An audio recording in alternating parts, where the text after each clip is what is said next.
welcome this debate that gives us, Michel Barnier and myself, the opportunity to update you on both the ongoing negotiations on the possible future deal and the withdrawal agreement implementation. And let me start with the latter. As I previously mentioned to this House, deal or no deal, it was of utmost importance to ensure that the withdrawal agreement will be operational in time as of 1st January 2021. This was the matter of trust and mutual respect of international law obligations. Yesterday, we held the 5th regular meeting of the EU-UK Joint Committee on the Withdrawal Agreement, and this meeting marked an important milestone. It followed the bilateral agreement in principle that I had reached with the UK co-chair Chancellor Michael Gove last week and reported immediately back to the UK coordination group of the European Parliament. In the meantime, the Member States have managed to swiftly approve relevant decisions. And today I am therefore pleased to confirm that we have officially endorsed the necessary formal decisions and practical solutions for the timely implementation of the withdrawal agreement and that of its protocol on Ireland and Northern Ireland by the end of the transition period. In relation to the protocol implementation, this means that we have delivered on our overarching objective to protect the Good Friday Belfast Agreement, avoid the hard border on the island of Ireland, and thereby contribute to maintain peace, stability and prosperity on the island. This was only possible thanks to the dedication and solution-driven approach on both sides. This is also a testament to our shared commitment to the Good Friday Belfast Agreement. These solutions provide businesses and people in Northern Ireland with necessary clarity and stability while upholding the integrity of our single market. As far as the EU is concerned, we have achieved our two main priorities. First, to obtain robust working arrangements for EU presence in the Northern Ireland so that our representatives can effectively carry out their tasks on the ground. In particular, I welcome that the UK has finally agreed to provide adequate equipment and facilities as well as continuous real-time access to the relevant IT systems and databases both on the ground and remotely. Our EU representatives will thus be able to carry out their monitoring tasks on the site at all places where goods and animals enter or exit Northern Ireland through ports or airports. This is key to ensure that the protocol is implemented correctly by the UK authorities in the Northern Ireland, thereby protecting the integrity of the EU single market. Second priority, to make sure that the UK government not only continues to actively engage into timely implementation of the withdrawal agreement in the Joint Committee framework, but also commits to withdrawing all contentious parts of its internal market bill and refrain from introducing any similar parts in its taxation bill, which it did last week, finally, as a part of our bilateral agreement in principle. Given these reassurances, we were also able to find workable solutions for a number of areas. In details, the Joint Committee adopted 5 decisions, 4 decisions on the protocol on the Ireland and Northern Ireland, the above-mentioned decisions on the practical arrangements for the Union presence in Northern Ireland, a decision on goods not at risk of entering the EU single market, a decision on the exemption of agricultural and fish subsidies from state aid rules, and a decision to correct some technical errors and omissions in Annex 2 of the protocol. 1 decision on the extension of social security coordination to European economic areas and Switzerland as of 1st January 2021, and the Joint Committee also took note of the list of 25 persons, including 5 chairpersons, to serve as arbitrators for the dispute settlement mechanism under the withdrawal agreement. This decision will be adopted shortly. In addition to these decisions, we have adopted a set of unilateral declarations to set out pragmatic and time-limited solutions where the UK was not fully ready for the end of the transition period, whilst ensuring a credible pathways to full compliance in the forthcoming months. These solutions concern a number of areas. Temporary border control posts, specifically for checks on animals, plants and derived products, export declarations, the supply of medicines, the supply of chilled meat and other food products to the supermarkets, and the clarification on the application of the state aid rules under the terms of protocol. I underline again that these temporary solutions are subject to strict conditions to ensure that all relevant stakeholders will be in a position to fully comply with the protocol in the course of 2021. Last but not least, we also agreed to pursue our joint efforts in ensuring that during the grace period until 30th of June 2021 and beyond, the rights of our citizens and UK nationals are effectively protected.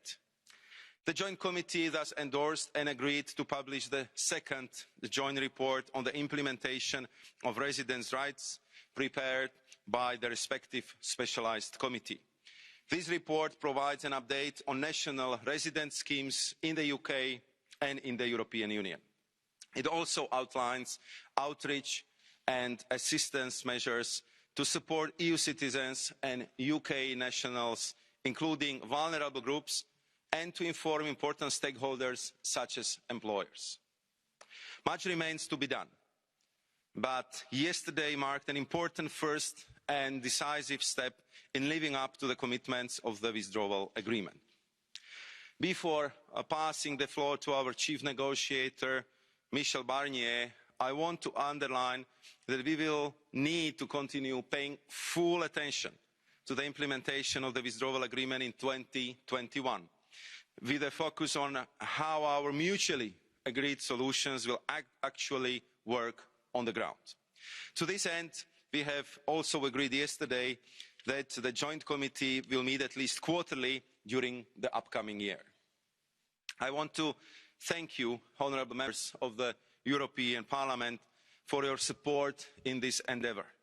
I will of course continue to keep this House regularly abreast of and closely associated with all upcoming developments on the withdrawal agreement implementation front. Thank you very much, Madam President. Thank you very, very much. I would like to now pass the floor to Michel Barnier, the head of the UK Task Force and Chief Negotiator.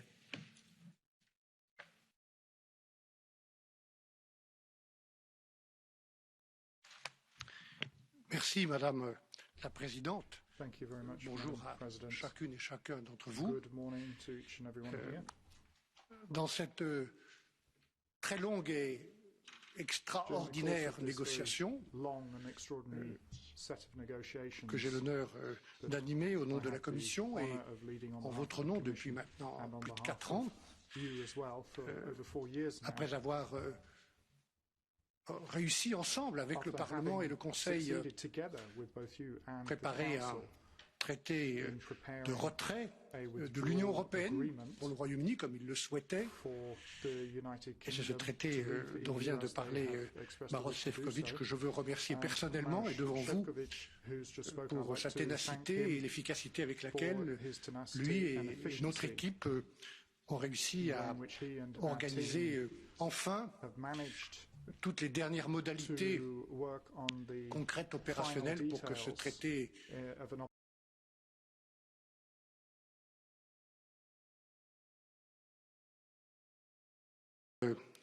comme nous nous y attendions et comme c'est normal et nécessaire pour la paix en Irlande, l'économie de toute l'île et la protection du marché intérieur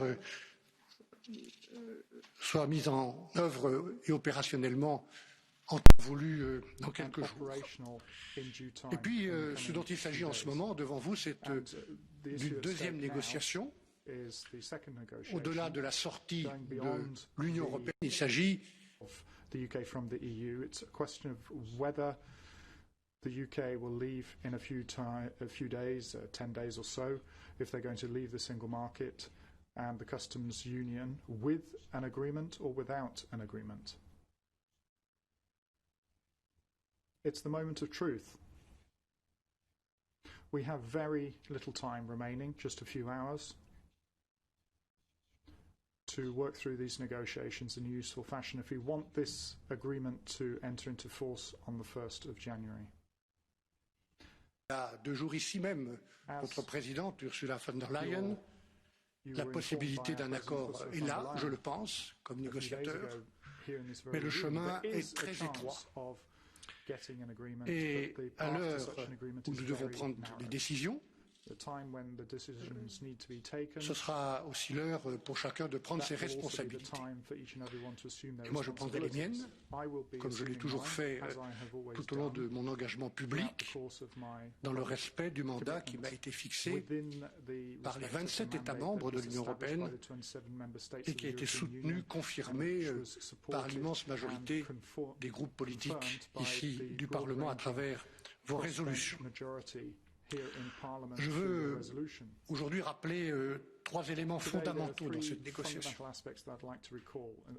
Ce sont les Britanniques qui ont fixé le délai très court dans lequel nous sommes désormais contraints, en refusant au mois de juin toute forme de prolongation de la transition qui leur était possible, qui leur était proposée, et nous étions d'accord. Ils ont fixé ce délai du 31 décembre pour ce moment de vérité. Doivent-ils sortir comme nous le souhaitons avec un accord ou vont-ils sortir sans accord du marché unique et de l'union douanière? Mais ce sont les Britanniques qui ont choisi ce délai. Le deuxième point, c'est que c'est une négociation extraordinaire, conduite en 9 mois, comme jamais nous n'en avons eu dans le passé. Jamais. Sur autant de sujets qui sont au cœur de vos résolutions et du mandat. Même si nous regrettons que les Britanniques n'aient pas eu la volonté d'aller plus loin, notamment par un accord que nous étions prêts à négocier de politique étrangère, de défense et de coopération. C'est leur choix. Il faut être 2 pour négocier et pour trouver un accord. Mais néanmoins, ce qui reste et ce sur quoi nous avons travaillé depuis 9 mois est considérable, puisqu'il couvre tous les sujets, ou pratiquement tous les sujets, pour établir une nouvelle coopération sous d'autres formes, dans un nouveau cadre, après le départ des Britanniques, dans les domaines où nous avions. UK following a 47-year common action with them in the framework of the European Union. And why is this partnership unprecedented?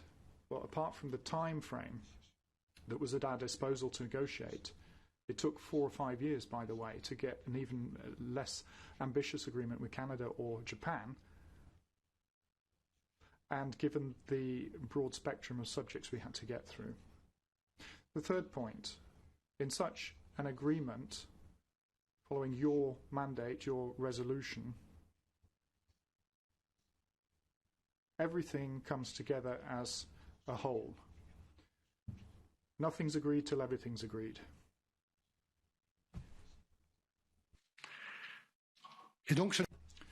And so it's hardly surprising then that in these last hours at our disposal, we note that the negotiations have become extremely difficult. We've reached the hard nuts to crack. As I've often said before, the UK coordination group in the European Parliament, led by David McAllister, and indeed I spoke to the chairman of your groups yesterday. As of the start of these negotiations, and this is the very reason for Brexit, the Brits established a very strong red line. They want to regain their entire sovereignty. At the same time, they have to respect the sovereignty of the member states of the European Union, which constitutes a form of solidarity across the European Union. And we have a red line as well, and that is that this union of 27 member states, which works according to democratic principles under the public scrutiny of your parliament, is founded on values, common values, economic and social fabric of the single market, which is much more than just a trade agreement. We need to preserve those values and that single market. We want to have trade and commercial cooperation which is open, but it needs to be fair and free.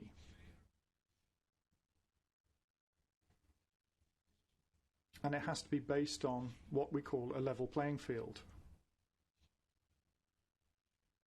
Fair competition is the way I'd rather put it. So, fair competition rules, ambitious standards in terms of social standards, environmental standards, and climate standards, most notably. And if the sovereign United Kingdom would like to depart from those standards in the future, that is their right. But that brings with it consequences when it comes to access to our markets without tariffs and without quotas. And the UK would like to regain its sovereignty over fisheries, to be able to control access to its waters. And as I've said on many an occasion, and I'll reiterate that here, we can accept that and we respect that. But if, following a credible period of adjustment that is deemed necessary, if the UK then wants to cut access to these waters for European fishermen at any given time, then the European Union also has to maintain its sovereign right to react or to compensate by adjusting the conditions for products and especially fisheries products to the single market. And that is where we come up against one of the main hurdles of the negotiations at the moment, fisheries being part and parcel of the economic partnership. So, ladies and gentlemen, on a personal note, I don't think it would be fair nor acceptable if European fishermen were not allowed, following transitional rights, to have access to those waters when the rest of the agreement, especially applying to companies from the UK, would remain stable in their rights. So that wouldn't be fair, that wouldn't be honest. So those are a couple of points that separate us at the moment. I'm sure you're well aware there are many other important dimensions set out in the negotiations that we're going through at the moment. We'd like to have an ambitious free trade agreement that is unique, a form that we've never offered to any third country ever before, that would offer zero tariff, zero quota access with the rules that I mentioned on level playing field. Connectivity, for example, for both road and air transport and energy, or cooperation when it comes to social security. I'm also thinking of a partnership in terms of internal security, the security of citizens. Everything that happens around us in geopolitical terms, I think, makes it incumbent on us to ensure security for our citizens. And that's why we've already agreed in these negotiations on very close cooperation in 8 specific areas. Many of you are working in your committees on this: Europol, Eurojust, Prüm, extradition, exchange of information on criminal registers, and the freezing and confiscation of assets. And this form of cooperation for the security of citizens is based on 2 prerequisites which have been accepted: the respect of fundamental rights, most notably as they are enshrined in the European Convention on Human Rights, and the protection of private data. So that's where we are at the moment. And the unresolved issues in these few crucial hours that remain at our disposal are fundamental issues for the European Union. We're not asking more nor less than a balance between rights and obligations and reciprocity. access to our markets and access to our waters and the other way around. No more, no less. And it's obvious that we are striving for an agreement. It's also obvious that this isn't an agreement we're prepared to sign at any price or any cost. I think I've always been frank with you and open and sincere. I cannot say what will come during this last home straight of the negotiations. We have to be prepared for all eventualities, and obviously there'll be a number of texts put to this House to be voted on in terms of contingency measures to prepare in the case of no deal. On this particular point, I'd like to thank you all. I'd like to thank all the services and other people who've worked from the European Parliament on this, in being available, in working in such a tight time frame to allow the entry into force in a no-deal scenario on the 1st of January. And also, in parallel, we are working to try and get the new Brexit adjustment reserve up and running as soon as possible. So I'll have to leave you, and I do apologise for that, because we're going to restart negotiations. And the President of the Commission did ask me to restart those negotiations. David Frost and his team will be there to try a last attempt to reach an acceptable agreement, acceptable in terms of fisheries. We don't know if that's what we'll achieve unless everybody makes a real effort, specific effort, to try and find a compromise there.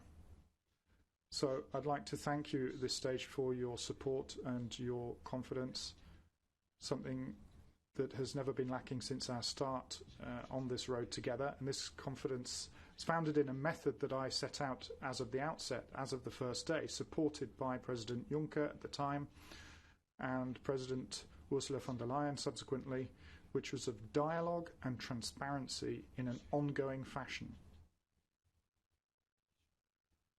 Thinking of the committee chairman of the Inter Committee, where there are additional questions, we are trying to answer those and trying to strike an equal balance in our negotiations. And I'd like to thank the task force for being there. They are available to provide information to you. I think during the course of the negotiations they always have done that, and I think that's why there is that confidence that I've always experienced here from you, and I'd like to thank you for that. To conclude, Madam President, ladies and gentlemen, the restrictions that you have to scrutinise in a democratic fashion anything coming from this, it's very normal. I was a member of this Parliament. I was a member of my national parliament as well. The question of the democracy and democratic scrutiny is at the heart of this negotiation. It needs to be, people need to be acquainted, familiar with this. It has to go through parliaments. Economic actors concerned have to have a chance to gain ownership of this, to have a buy-in. That's extremely important. And if I can say, by way of conclusion, what's more important than just the relationship between the UK and the European Union is the European project, which is called into question here. Throughout these negotiations, there are 3 points of perspective and reference that I've always borne in mind.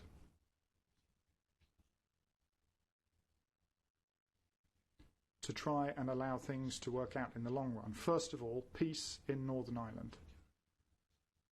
That was and remains an essential point, and that's why I'd like to thank Maros for the work that he's done to guarantee the conditions for stability in Ireland. That's the first point.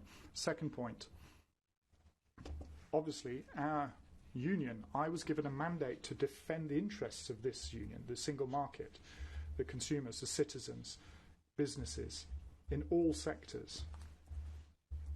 And the third point I always held in mind, above and beyond Brexit, let's not forget that the UK is there. It's a big country, a country we respect, a country which is a partner, friend and ally, a country with which, in whatever way, shape or form, we have to have an agreement. If it is not today, because we don't reach an agreement, it will have to be later, and there will nevertheless be strong links, and we expect an ambitious level in that friendship So we find ourselves in a very serious and sombre situation. Thank you very much for your attention. Thank you for your confidence. Thank you very much, Mr. Barnier, and we wish you strength and luck going forward. Thank you. I give the floor now to the main speakers of the political groups. David McAllister for the European People's Party Group for 3 minutes.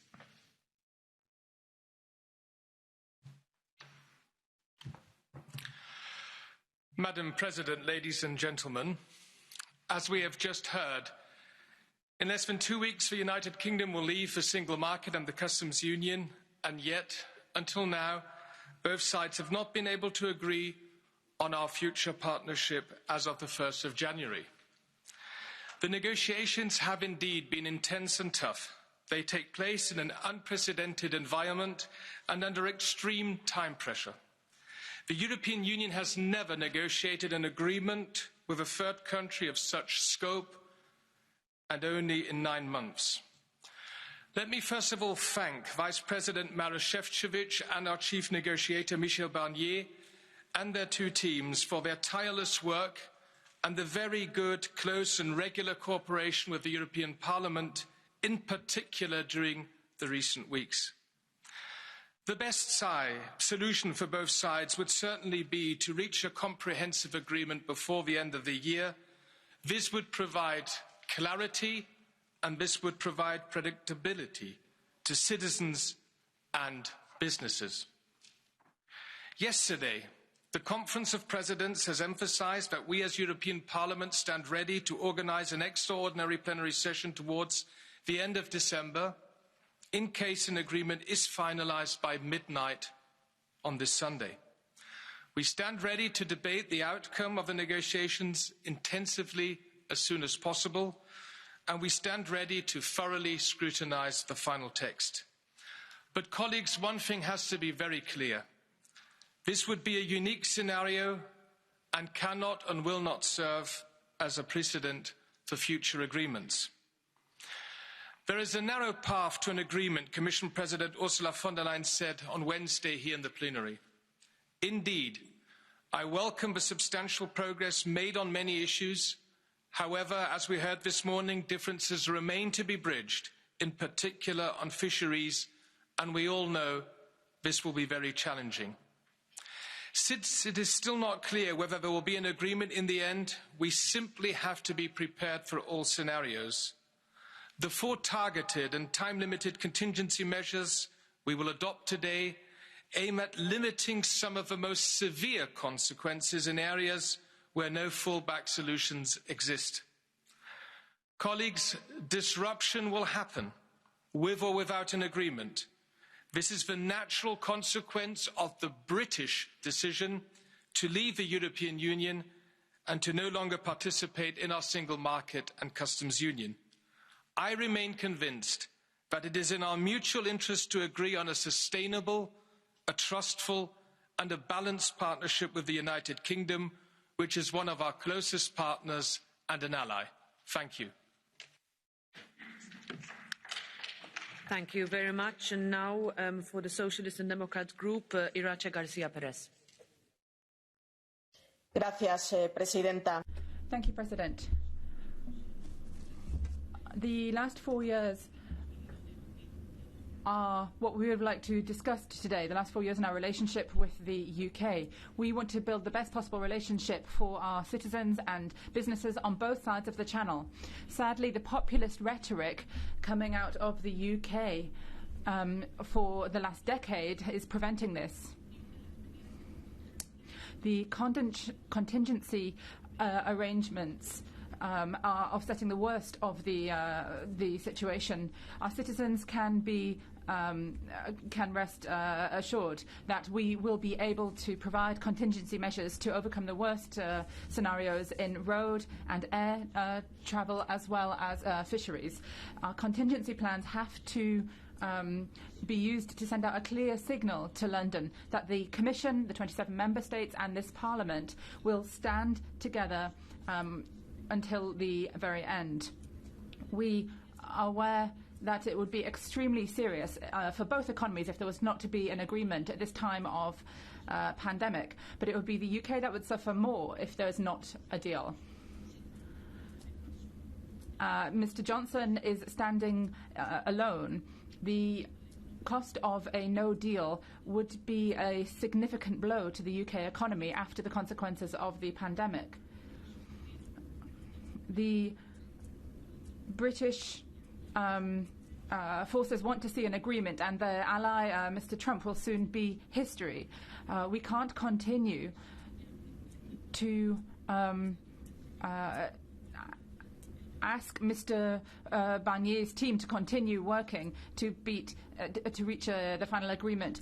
You have to, however, hear the voice of the European Parliament. The European Parliament has to be able to give its consent, and leaving it this late is not acceptable. We are the democratic representation that our European citizens deserve. Therefore, Mr. Barnier, we very much hope that we will be able to see the provisional agreement text as soon as possible, because we need time to agree to it. We can only pass that text before the end of the year if you reach an agreement by the evening of this Sunday. We have a spirit of cooperation, but we can't allow the final fishing agreement to divide us. We need to have a fair fisheries agreement which will guarantee rights for European fishermen to fish in British waters and to ensure exports of British fisheries products to the European Union. What we need above all to defend is the single market. We can't allow unfettered access to the single market if the British government doesn't commit to complying with the same standards as we have in Europe. If the UK wants to continue negotiating, there is the time. Agreeing to this deal does not imply a loss of sovereignty. What we want to do is to ensure that we ensure that prosperity for our people who are united and who have historical ties. Thank you. Thank you very much. And now for the Renew Group, Nathalie Loiseau for 2 minutes.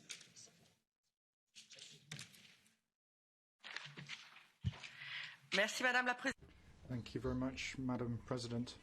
Dear Michel, it's very difficult to see people leave. Everybody knows what they think about Brexit, but not everybody's been listening.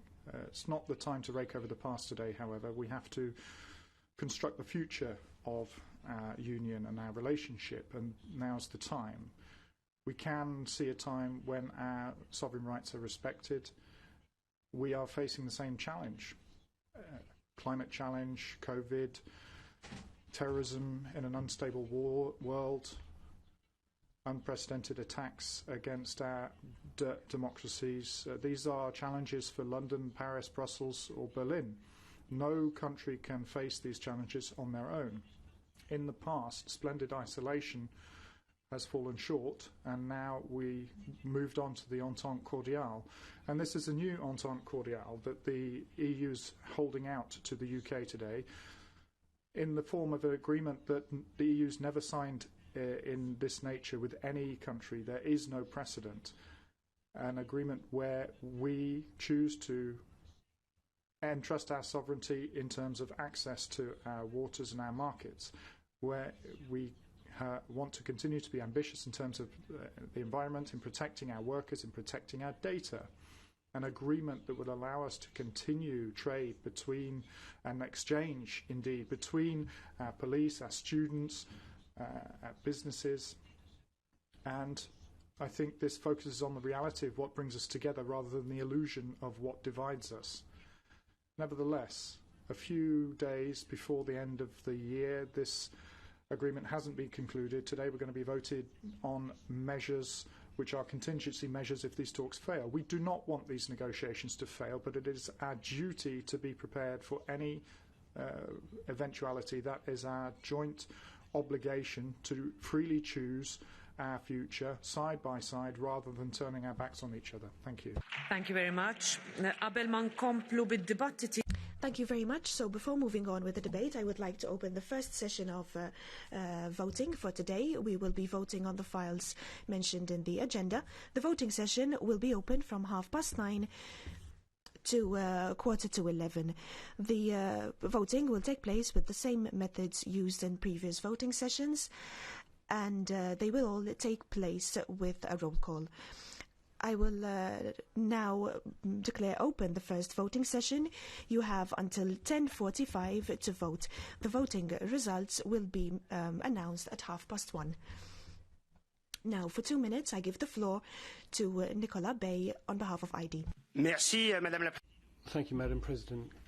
Colleagues, the fact that the latest negotiations may reach an agreement or a provisional agreement which makes our Parliament into an echo box for decisions taken elsewhere is the outcome of the decision taken 4.5 hours by the people of the UK. The original sin was the contempt Brussels showed to the British people when they expressed their vote by absolute majority in a referendum. In the logic of integration of the EU, everything was meant to keep expanding and enlarging rather than allowing a country to leave the EU properly. And then you negotiated an agreement which you knew was going to be unacceptable for the House of Commons or the British people. And obviously saying that the text was enshrined and incapable of even the slightest amendment means that you were forcing the British to make their choice. And here in Brussels, people were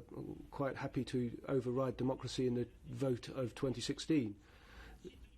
The government of Boris Johnson got rid of the initial text after their elections, more wasted time. And now what will cost us dearly in the next few days was to tackle the most litigious and delicate points later on. When it comes to fair competition, the idea of the Court of Justice ruling was one of the reasons they left the EU.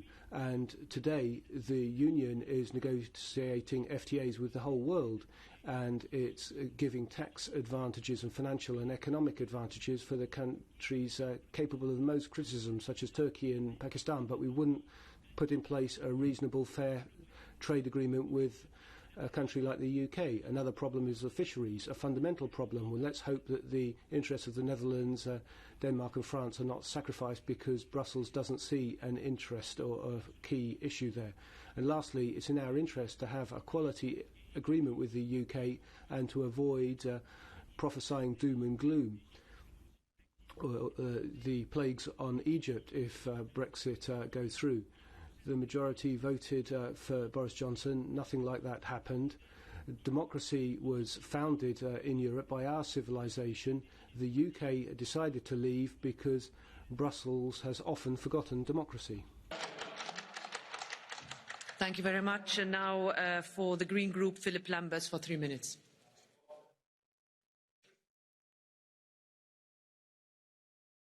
Madame la Présidente, chers collègues, je me Madam President, colleagues, I am very happy to see that, as narrow as it is, there is a path to an agreement between the EU and the UK. And I would like to thank the teams led by Michel Barnier and their desire to preserve the integrity of the internal market. Perhaps they will come up with a trade agreement will allow us to move towards social and environmental standards that are higher rather than a race to the bottom. But colleagues, I do have to say that I am outraged by the position taken by the president of our groups in the Parliament, who said that we have to ratify an agreement in just a few days after the merest glance at this text. I am a member of the European Parliament, and I often hear colleagues complaining about the lack of respect towards our Parliament from the Commission and Council. Sometimes these complaints are justified. But if you want the respect of others, you have to first of all respect yourself. And our actions yesterday makes the Parliament look ridiculous. How do you think that such a large and unprecedentedly important agreement can be looked at in just a couple of days when we haven't even seen the first paragraph yet? Regardless of how much trust and confidence we have in our negotiators, what we're talking about here is respect for procedures, respect for our legislatory authority, checks and balances, which are required in any democracy. We're trying to speed through an agreement to this, and even if we have mechanisms in the Parliament and will be able to ratify the treaties that are proposed to them, even at the last minute, it's the speed that's caused by the ratification procedure. The Commission is the executive. It has to be subject to democratic scrutiny. The officials who are writing this treaty are operating as they wish. We have to be able to verify how far the final texts are in line with the mandate we gave. This kind of behaviour leads always to abuses of power. If there was to be temporary application of the treaties, that would at least preserve Parliament's role. It would as well give Parliament time to properly scrutinise. There's nothing that stops two consenting parties to prolong the status quo in their relationships for an extra month or two. Colleagues, from one side of the EU to another, parliaments are all too often treated as merely rubber stamps. The European Parliament can't, under its own initiative, add its name to this list. It's absolutely ridiculous that we've just carried out this very difficult and successful battle about the European budget, about conditionality for European subsidies on the rule of law. I think we have to ensure that we show respect for ourselves. Thank you very much. And now for the Conservative and Reformist Group for 3 minutes, Jan Epping.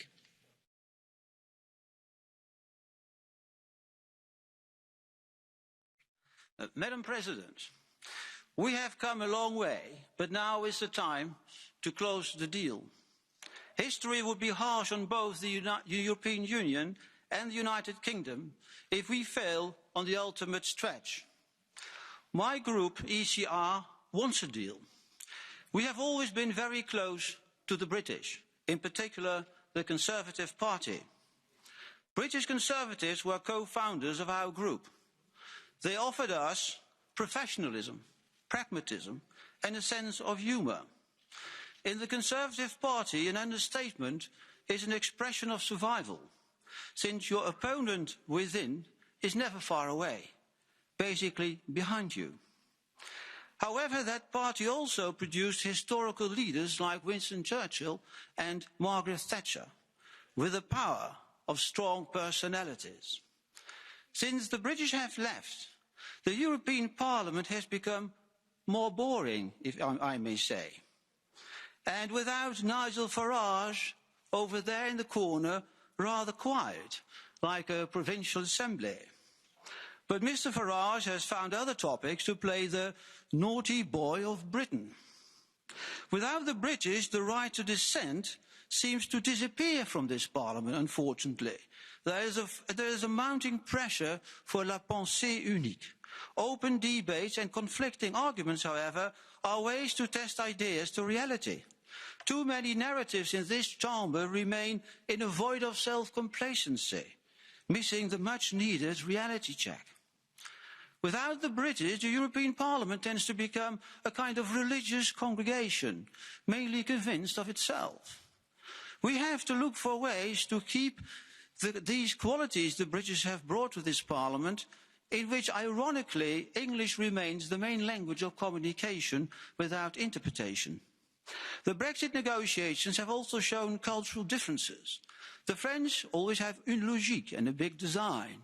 The British rather proceed case by case, picking the cases that serve them best, as Mr. Barnier may have noticed. I thank both Mr. Barnier, Mr. Šefčovič and Mr. Frost, including their teams, for all the efforts to find common ground from different positions. Madam President, we have to close the deal. The Parliament should not resort to grandstanding. Regarding a possible agreement, it's simply yes or no. Political groups should work on a resolution up for debate here in Brussels. The vote could be carried out by remote, a useful practicality we have mastered in this eventful year. Let us establish a parliamentary EP UK delegation to remain in dialogue and to meet old friends in a new era. Thank you. Now I give the floor for the GUE group to Martin Shirdevan for 2.5 minutes.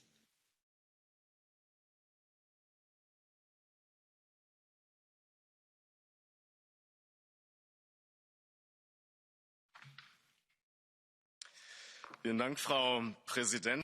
Thank you, Madam President. I'll start with the good news.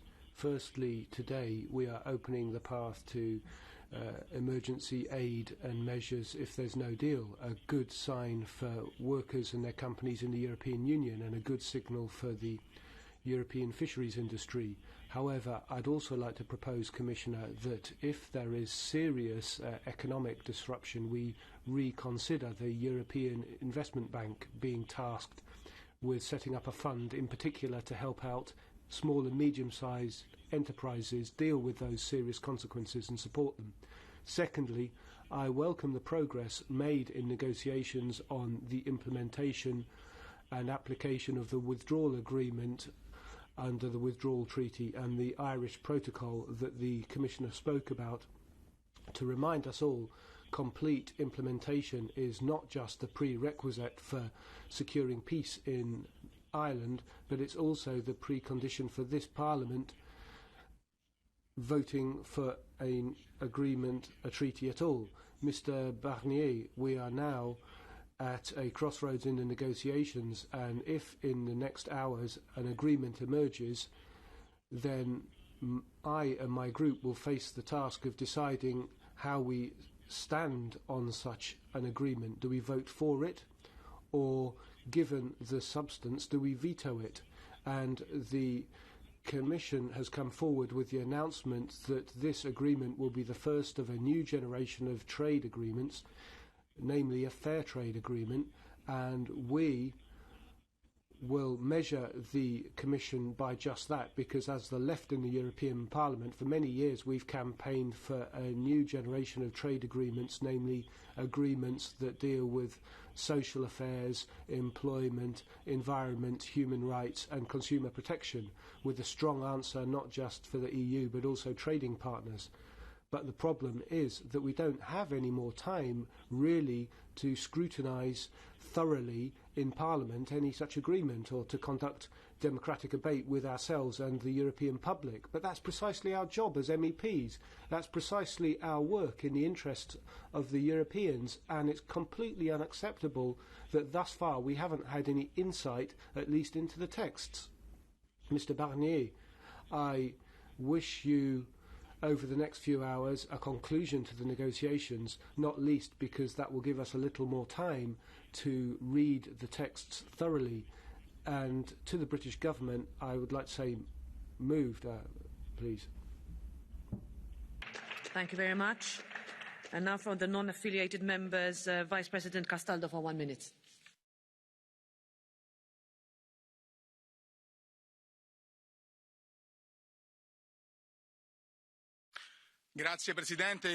Thank you, President. Colleagues, the 31st of December is getting closer, and according to the agreement from last January, that is when the agreement on the future of trade relations between the UK and the EU should be concluded. This is a period of pandemic as well, and it should have pushed the British government to accept an extension to the negotiations, which would have been more opportune. However, we can't allow the clearly defined principles to be undermined. Above all, we can't allow any exemptions or steps backwards when it comes to the level playing field. It's fundamental if it's going to allow equal access to the single market. We will not lower our standards. We don't want to see any unfair competition towards our businesses, which are already in trouble because of the pandemic. We don't want to see any form of social dumping. It's entirely unacceptable, and we would reject that as strongly as we could. We want to continue to work to the very final moment, but only to get a good agreement, but not at any cost, and not at any price. Thank you. And now for 2 minutes, Christoph Hansen is next.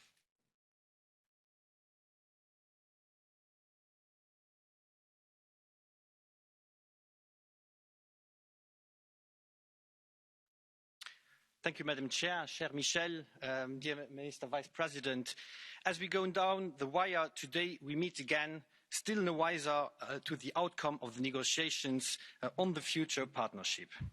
And let me assure you, everybody is fed up with waiting for Godot. But if this Parliament has shown flexibility, it is because Michel Barnier, the UK task force and Maroš Šefčovič have gone above and beyond to keep Parliament and Council abreast at every twist and every turn of these negotiations. It is because it was not our negotiators who refused to extend the transition period, Mr. Lamberts.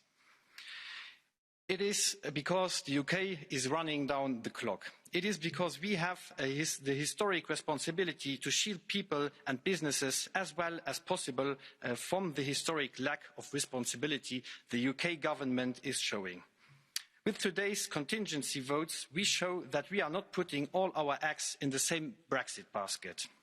We must be prepared for every eventuality, protecting those who would fall deepest off the famous cliff edge that seems inevitable without a deal this weekend.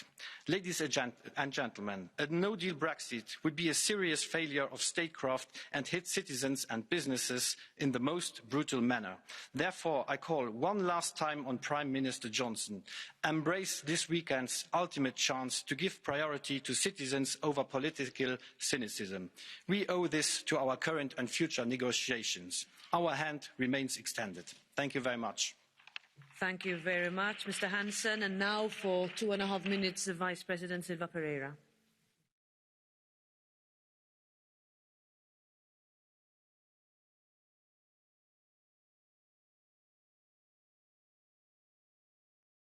Thank you, Chair. We are running out of time. Negotiations are progressing, divergences remain, and in the meantime, the transition period is about to end. Citizens are worried, businesses are nervous with all this uncertainty, and we have to ask ourselves, why are we in this terrible situation? For two reasons, really. The first one is that Prime Minister Boris Johnson always refused even to consider an extension of the transition period. He knew that to conclude these difficult negotiations in such a short period of time would be unprecedented. He knew that back in June, when an assessment was made, progress was far from sufficient. He also knew the dramatic consequences of COVID-19 in our negotiations and the fact that we are facing the worst recession since World War II. But even so, he always refused to consider an extension of the transition period. Second reason why we are where we are, because the UK government is taking endless time to realize that some illusions of Brexit simply cannot be delivered. Yes, the UK is a sovereign country, entitled to take back control of the laws, the borders and waters. Nobody in the EU is denying that. But we have to recall that we are just having this conversation because the UK, despite being out of the EU, the single market and the customs union, wants to maintain access to the European market with zero tariffs and zero quotas. And the EU answers, okay, we are ready to go that far if you ensure fair competition. So this is no punishment. This is not about regulatory freedom. This is a deal, a fair deal. Michel Barnier, Maroš Šefčovič, we thank you, we support you, and we are sure that as soon as the British government understands reality, the negotiations will reach a positive outcome, meaning that reality in this case is very simple. An ambitious agreement can only be reached if fair competition is ensured, if a common level playing field in a credible manner is ensured for the future relationship. Thank you. Much. Thank you. And now for 1.5 minutes, Morten Petersen. Tak, formand. Thank you very much, Madam President. So we've now reached the absolute end phase of a rather tragic period of time. The UK want to leave, and the Brits themselves have established this end date, the end of this year, not the EU. And this chaotic process is one long example of how a poor decision can lead to many other poor decisions. If one mistake is committed, it is easy that many other errors follow on its heels. We've seen that the British Conservative policy has become an issue to affect the whole of the EU. Unfortunately, many people in agriculture and fisheries and in industry are risking losing their jobs because of Brexit. The EU has accommodated the UK's demands to a long degree, and I think we need to pay tribute to Mr. Barnier for his patience, but it has to be our good English friends themselves who decide if they want to carry on trading with us or not. We cannot and must not forge compromises against the interests of the single market. It's inappropriate that British firms should have access to the single market in Europe and at the same time prevent us and our companies from having access, because that would be unfair competition. We will do our utmost to get a fair agreement at the last minute, but it has to be fair for both parties. Thank you very much. And now for 2 minutes, Marco Campomenosi.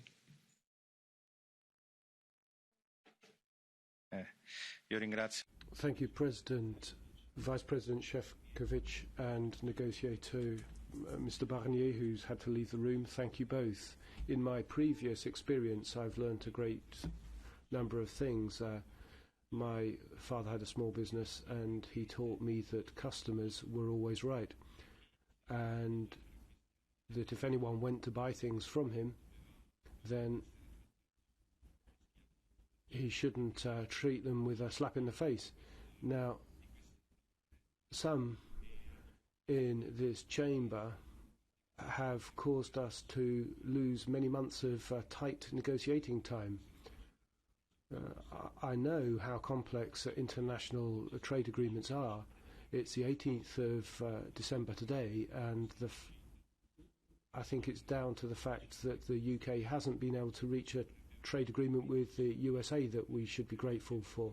They might have replaced some of the goods that normally come from our single market to them, had they done so. Now, some have said that there's not been much transparency, and some political groups have been shut out of the flow of information completely. That's the way things happen. That's the way things happen in other trade negotiations. But one of the problems that our friends on the International Trade Committee will know very well, this is a problem that applies today and will apply in the future.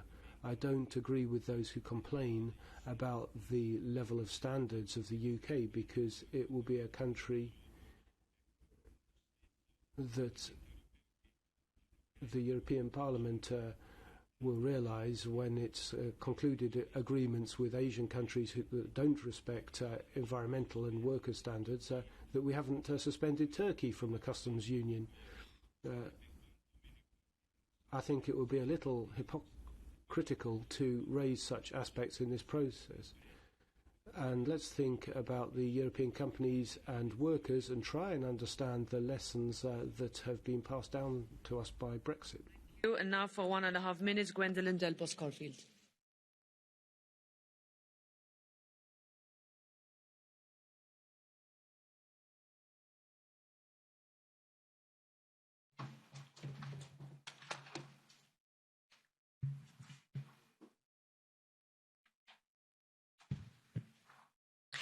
We are at the 11th hour of the negotiation. Significant progress has been made on the Northern Ireland Protocol, on citizens' rights, and on the level playing field. Ensuring peace and a diplomatic link with Northern Ireland seems now possible.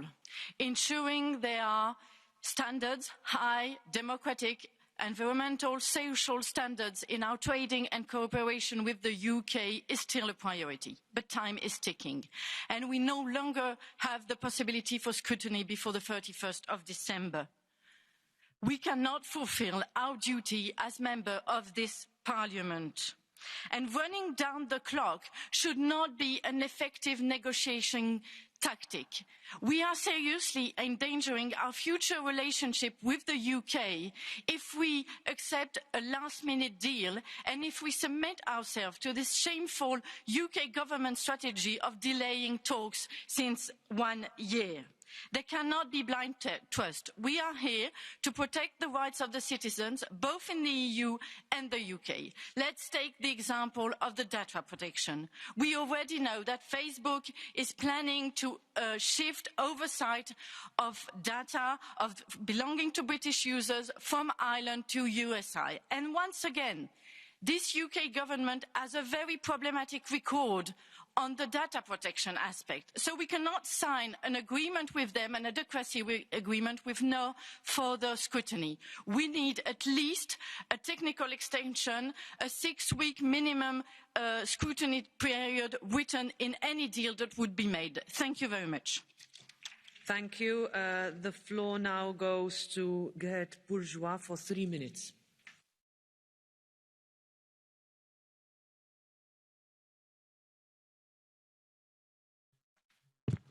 Thank you very much, Madam President. I'd like to start by thanking Vice President Šefčovič on concluding the agreements and making it operational, the withdrawal agreement. We understand that Mr. Barnier had to leave us. That's understandable.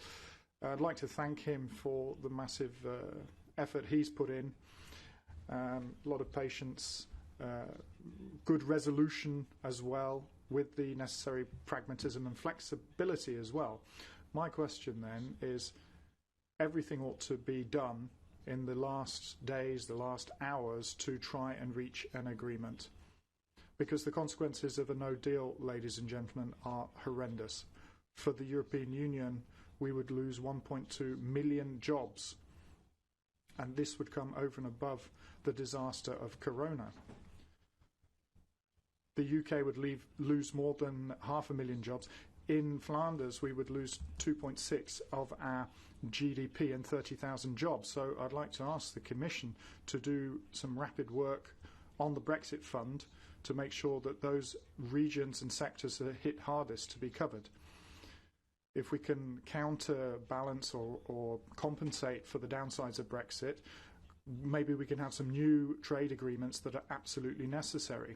And I think, ladies and gentlemen, that it must be possible to reach an agreement with pragmatism and flexibility to find a balance between the sovereignty of the Brits and the integrity of our single market that they have to respect. Mechanisms for state aids, for competition, for maintaining our standards, for governance, and also for fisheries, where we recognise sovereignty, but there's a question of sufficient access, sufficient quotas, but also legal certainty for our fishers. I can endorse what Mr. Barnier said, that we need to reflect on the future, that we have to push for a post-Brexit partnership, not just in terms of defence and security, but also in terms of research and development, but also Erasmus+, but also when it comes to university cooperation, and in and around the North Sea for the blue economy. The 21st century will be the century of the oceans. And I think, ladies and gentlemen, we need to put together an interparliamentary cooperation body for working with the UK after Brexit. We need to draw the lessons from Brexit. This is not something that we should see repeated, this terrible situation. Article 50 needs to be reviewed. I hope it will never be applied again. But if you want to leave, there should be a blueprint for that. We should be able to counteract populism. We have to deliver when it comes to jobs, internal market and welfare, when it comes to trade agreements and a balanced migration policy. Floor goes for 1.5 minutes to Helmut Scholz. Danke, Frau Präsidentin. Thank you, Madam President. Thank you, Vice President Šefčovič, and categorically thank you to Michel Barnier for still not having abandoned the negotiating table despite our fumbling through the British fog, whether the negotiations have come to a successful end or still continue, and for having stoically, patiently and with tactical nous sought a treaty that can at least act as a partnership on friendship, based on friendship that offers a solid and resilient foundation for that. But what do the sovereign 27 member states expect? What do the citizens actually expect from us, the co-legislator, in view of the situation now upon us, that we simply tick off such a detailed agreement so quickly and give a green light for its entry into force, assuming that the right thing will have been negotiated? The expectations are great on the part of fishermen and agricultural workers, employees in industry and services, pensioners and students, and so many others. What does the final compromise look like? Are the benchmarks set down by the European Parliament for fair competition still effective even in the small print? Are there corresponding enforcement instruments? That applies above all to employment, social and environmental standards and governance. The ETUC was very clear about this, as were the environmental and farmers' associations. Yes, the deal must stand the test of time in the way that we've made benchmarks out of preserving the peace between the UK and Northern Ireland, acquired rights of citizens and a constructive blueprint for economic cooperation, benchmarks of the stance of the European Parliament in the Brexit process. Let's be honest, the loss of trust that's occurred and the mistrust citizens have in politics, both here and in Britain, goes far beyond any specific trade agreements and is enormous. Let's not harm democracy further. Let's take the time we need to scrutinise it, if there's anything to scrutinise. Thank you, Madam President. Thank you very much. Now for 1 minute, Dorian Rockmaker.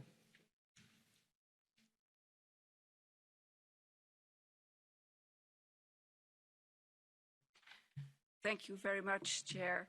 I could start a sob story about my grandson, who I love dearly and who lives in the UK, but I won't. Let's take the emotions out of the Brexit story and be rational. The Brits are leaving the EU, but they don't leave Europe. They will be our neighbours forever. Luckily, politicians can't change that, and wealthy neighbours are to be preferred above the poor ones. A Brexit deal is in the making. Only 2 issues left. The Brits want to rule their own waves. That's understandable. And there is the issue of the level playing field in arbitrage. It is the duty of politicians to solve problems instead of making them. Let's be creative. Think about leaseback constructions, licenses of fishery rights for European fishermen, or financial compensation schemes, a Brexit fund. Use your imagination.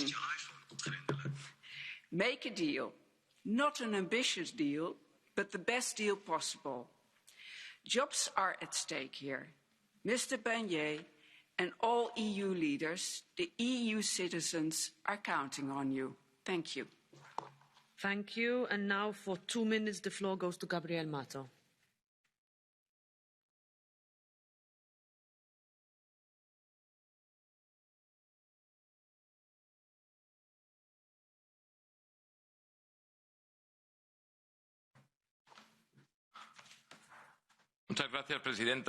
Thank you, President. There are many uncertainties, but there is one certainty. We don't know if we'll have a deal or not. We don't know whether after centuries of fishing in British waters, whether our boats will have to stop because of the whims of politicians. This irresponsibility has been worsened by the fact that we don't have a withdrawal agreement on fisheries. If we don't have an agreement, then the European fleet will have to look for other waters where it can continue to fish, and the UK will have to look for other markets, and the whole world will be asking why. The Parliament and the position of the Parliament and Council is clear. We haven't changed and we won't change at this crucial time in the negotiations. We want to achieve a sensible fisheries agreement, and I recognise and would thank Mr. Barnier for the huge efforts that he's made. This hasn't been possible so far, despite the constructive attitude of the European Union. This doesn't mean that there shouldn't be an agreement. The European fishermen have experienced difficulties and will continue to function. The common fisheries policy is a compromise between the EU member states, including the United Kingdom, because they were present in constructing this system, and it wouldn't be fair or acceptable for European fishermen to be deprived of their rights. We don't want to see a no-deal withdrawal. We have to continue to work up until the very final moment, even though that final moment is all too close. Vessels flying European flags have to be able to continue to fish. And at the end of the day, the UK and the world as a whole know that this is the best solution. So in doing this, the EU has to maintain as united, more united than ever. Thank you very much. Thank you very much. And now for 2.5 minutes, the floor goes to Kati Piri.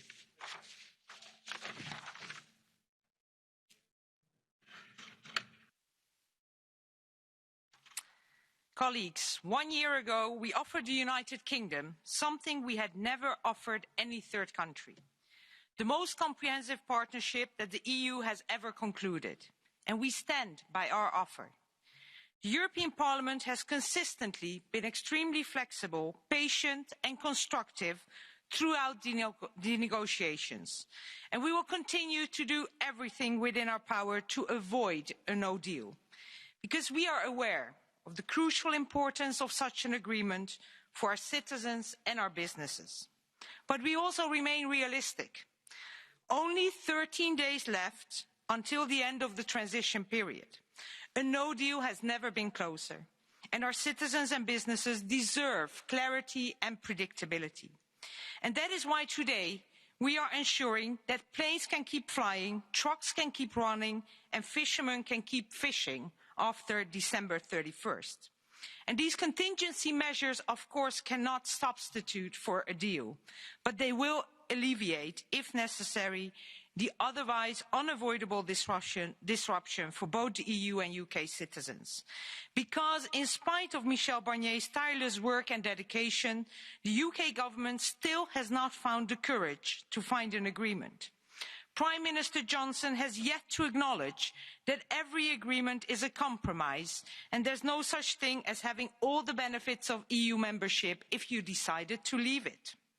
And when trade deals are normally about convergence, this agreement deals with future divergence. When sovereign states decide to strike a deal, it is normally not used as a badge to prove their sovereignty.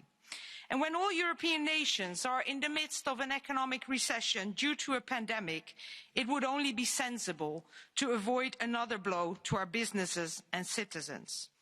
The European Parliament has been patient, but democracy cannot and will not bend to the UK's lack of responsibility. It is Boris Johnson who refused to even consider an offer for the transition period. And our right to full democratic scrutiny of any agreement will not be compromised, and there will be no provisional application without parliamentary consent. It is my sincere hope that a deal will be reached, a good and a fair deal for the citizens of both sides of the Channel.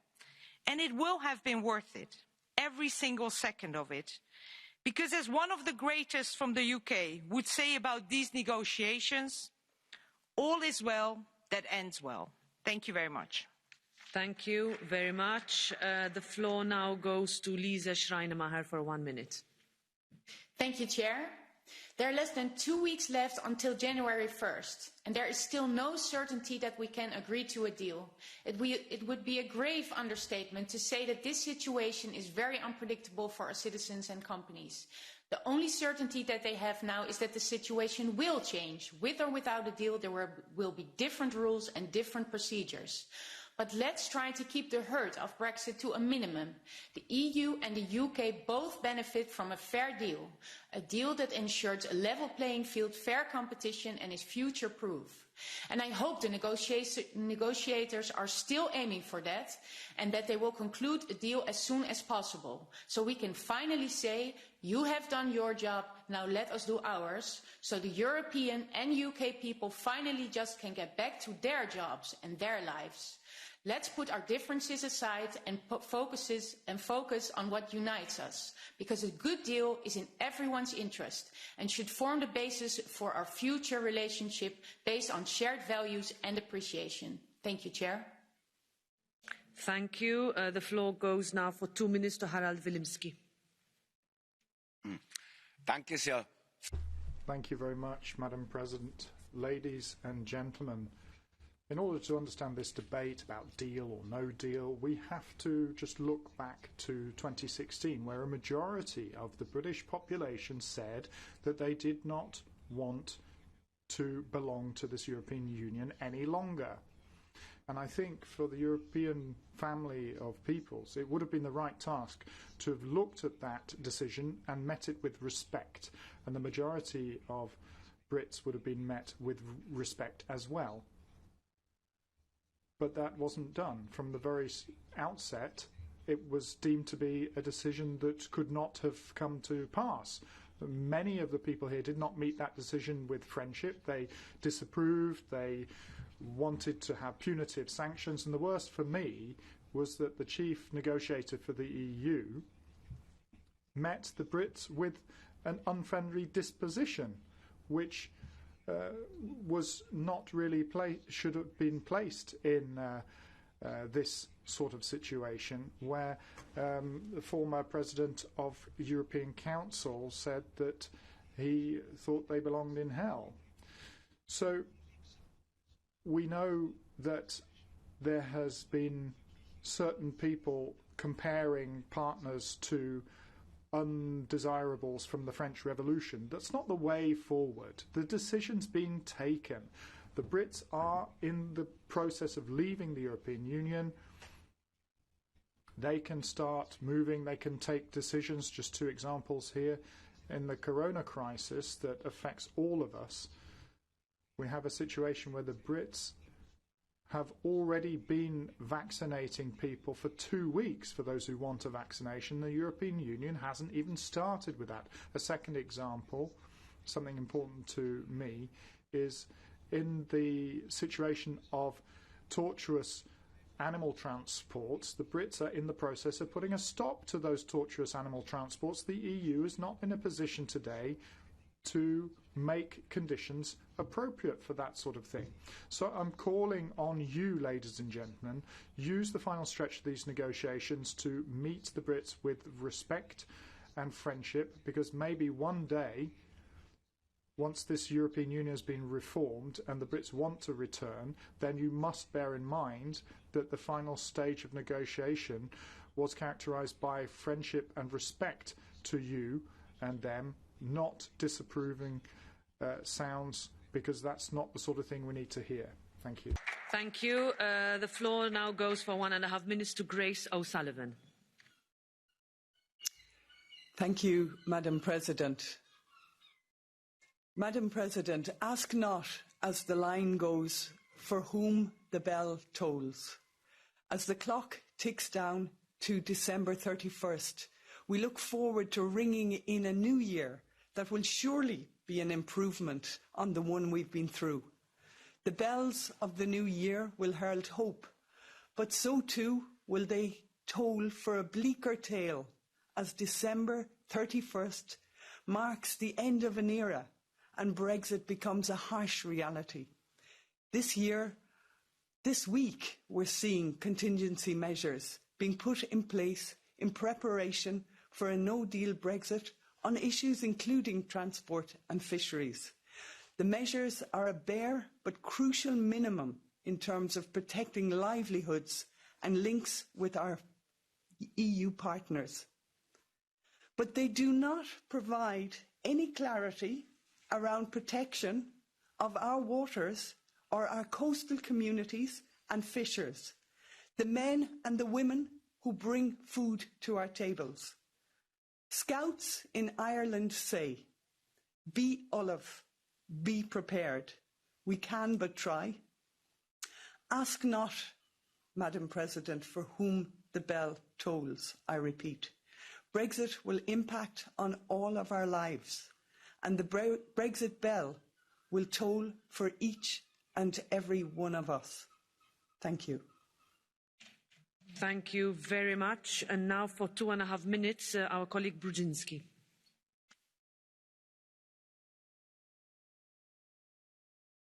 Pani Przewodnicząca. Madam Chair, the United Kingdom has left the European Union, but it's not leaving Europe. Great Britain is going to be our ally, our partner, our neighbour. We have to work on our future relationship with the Great Britain. It's important, not only during the negotiation period, but it's important because we want to be united also in the face of growing challenges to the Western world. We have to include important ties. We have common values. We have common objectives. But also the deal, of course, has to guarantee level playing field, fair competition, and we have to take into account the sensibilities of both parties.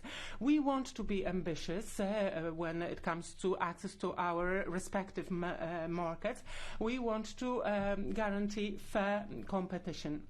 We have to streamline controls on borders. We want to have high standards of control for foodstuff because, you know, when the foodstuff are delayed at the border, it's very difficult for our businesses. We have to have clear rules on transport because we have union transporters working in the UK. So we have to have very ambitious deals on that. I would also like to draw your attention to the fact that, of course, we have the economic dimension, but we also have to have security dimension of our cooperation. The Great Britain has left the EU, but we have the same challenges. We have to exchange data. We have to cooperate between courts. We have to streamline our extradition procedures. We have to cooperate within Europol. All those elements have to be part and parcel of the future deal. We have trade in drugs, we have trade in human beings, we have terrorism. These are very real challenges for both partners, and Brexit has changed nothing in it. We have to cooperate to provide prosperity and security to both our citizens on both parts of the channel. There is also one more thing, one foundation for both parties. We have the same values coming out from the Old and New Testament, where we have the same values coming from the Roman law. The Christmas time is coming, so I would like to extend my wishes to both parts, to people in the European Union and also those who are in Great Britain, also the Poles living there. 1 minute, Claire Daly.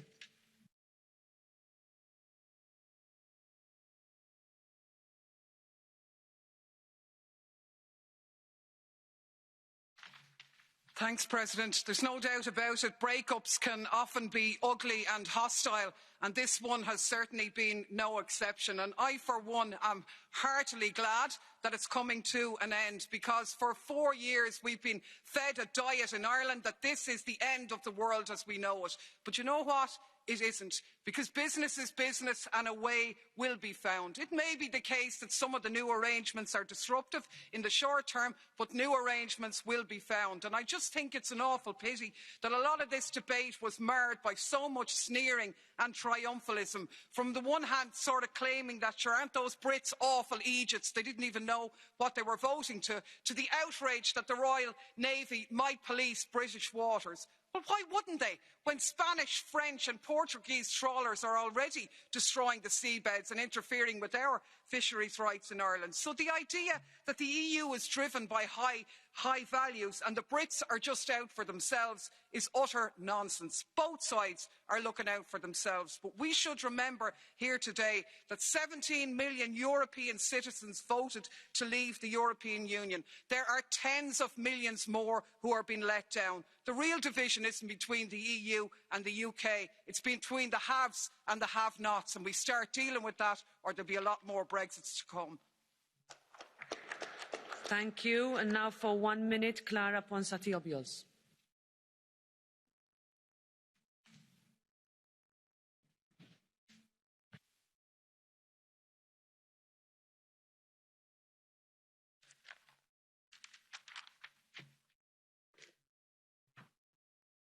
Thank you, President.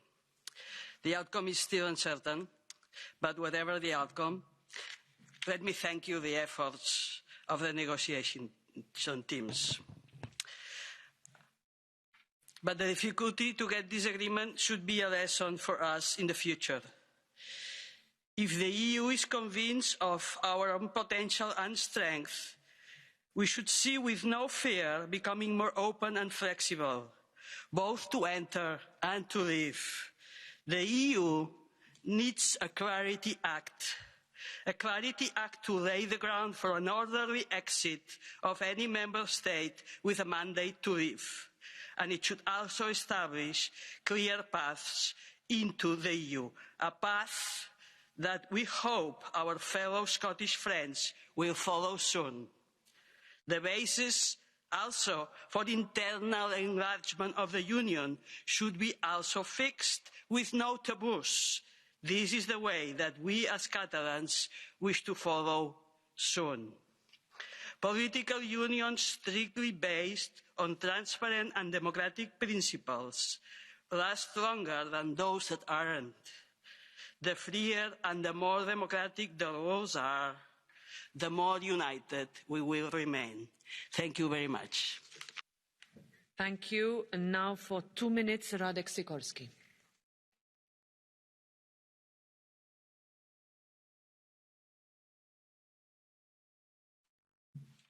Pani Przewodnicząca.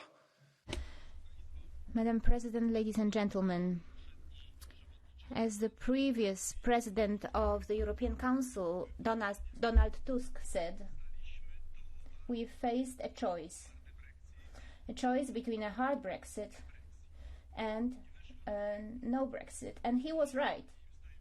Today, we are facing a hard Brexit or an ultra-hard Brexit. Millions of Europeans, companies, British citizens still don't know what the agreement will look like and whether it will be there at all on the 1st of January. We will have to fill millions of forms in order for everything to stay more or less the same. Well, I still don't know what higher good will come from Brexit. I would like to thank the European Commission. I'd like to congratulate the Commission. I'd like to congratulate our chief negotiator for the professional way they have been working.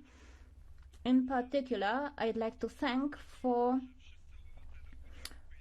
ensuring the rights of the EU citizens so that everyone is treated the same way by the Brits. I want to make it clear to the Polish people that thanks to the European Union, we will not be discriminated against. And also, I'd like to say this to our British friends.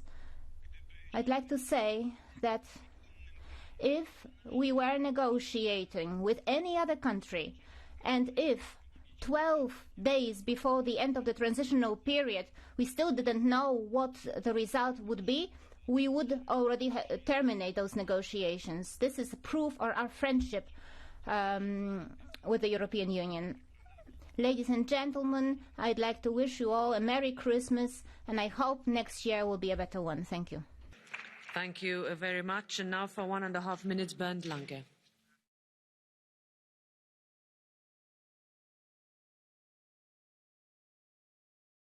Präsidentin, Herr Kommissar. Madam President, Commissioner, Colleagues, no treaty is the end of the world. Our two biggest trading partners, the US and China, we have no trade treaty with, and things still work fairly well. And we're also preparing for our relationship with the UK, and today we will adopt emergency measures. But that's not what we want. We want a good treaty. However, colleagues, we don't want a treaty at any price, and for that reason we as the European Parliament need to scrutinise it very carefully. We have a special responsibility. Moreover, we're the only Parliament that will vote on this treaty. The 27 member state parliaments will not vote on it, nor will some regional parliaments, and neither will the British lower house, only the European Parliament, and for that reason we'll look at it long and hard. And really, we need to put down a deadline. It finishes by Sunday, otherwise we won't have the time, and the negotiations will have to proceed on a different basis. We need to check carefully whether we've managed to get fair competition conditions, or whether services will be secured, especially public services, and whether we can manage to ensure that we enshrine consumer protection standards, or protect workers' rights and improve the environment further. We want to see all that in the treaty. The door is still open, so... And make it happen. Thank you very much. And now for 1 minute, Guy Verhofstadt.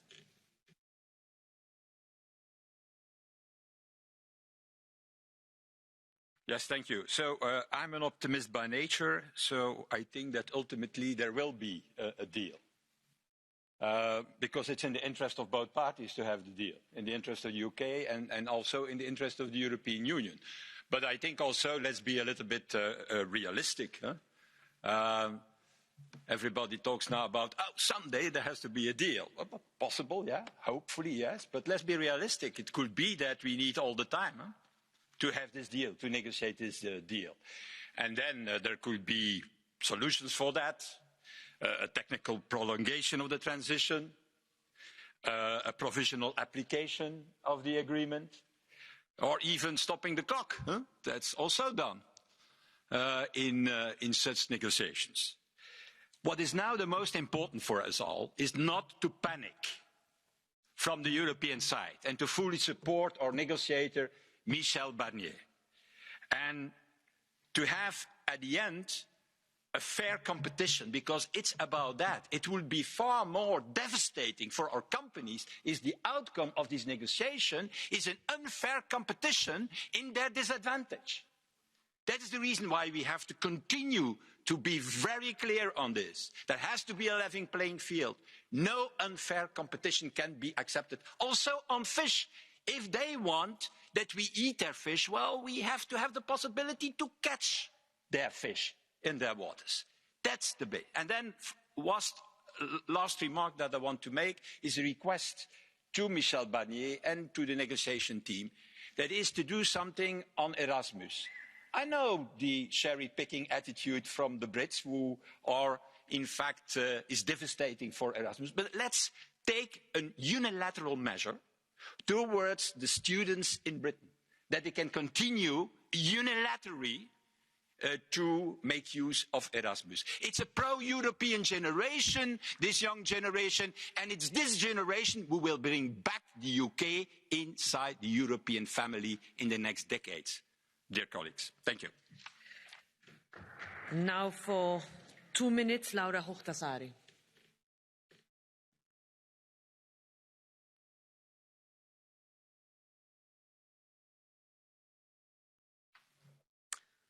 Arvoisa puhemies. Madam President, why is the EU so unattractive that Norway and Switzerland don't want to join? Why does an old state of the EU want to leave, the UK? Has the EU actually looked in the mirror to see what's going on, what the state of play is? The UK has already concluded 60 trade agreements, but It seems impossible for them to conclude one with the EU. They want to take back control of their borders, their legislation, and their fishing waters. They also want to be free of the EU Court of Justice. But that's obvious because the UK wants to be an independent state. Boris Johnson should ensure that the Brits get back the things that they have voted for as a nation. And the EU has to stop being fearful of that.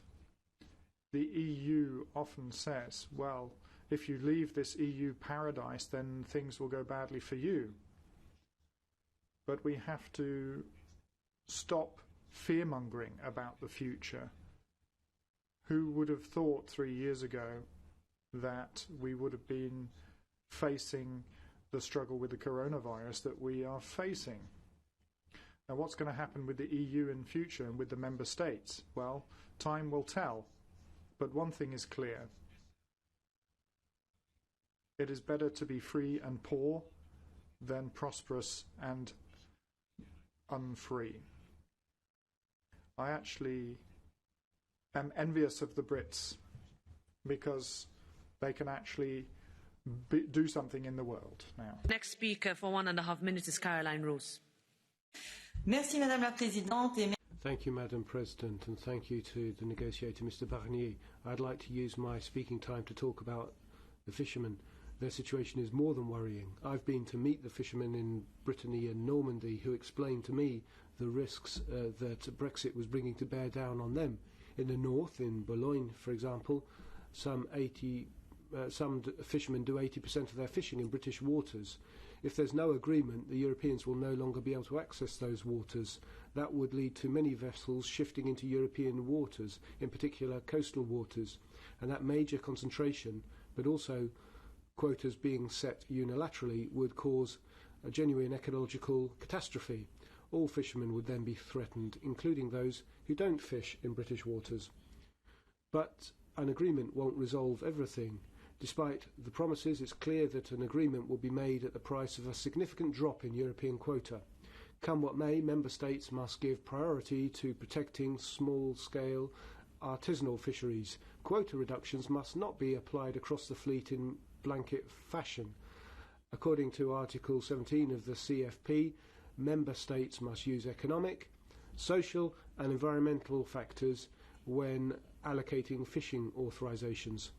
No one would understand it if an industrial super trawler fishing and then freezing its fish for export to the other side of the world continued, whilst at the same time artisanal fishermen that breathe life into our coastal economies and who care for our environment are shut out. Therefore, there's a twofold priority. Let's protect marine resources and let's protect artisanal fishing. We cannot have one without the other. Thank you, Madam Chair. Thank you. And now for 1 minute, Mark Botenga.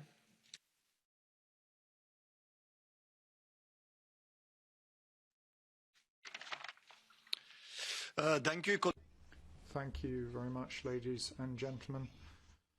So, from Brexit, maybe we can draw 3 lessons. The workers in the UK who are going to suffer from social dumping, they see no alternative to this competitive, unfair union. Boris Johnson has promised better conditions for workers, better wages, and now for the year's work they're getting worse conditions and worse payment.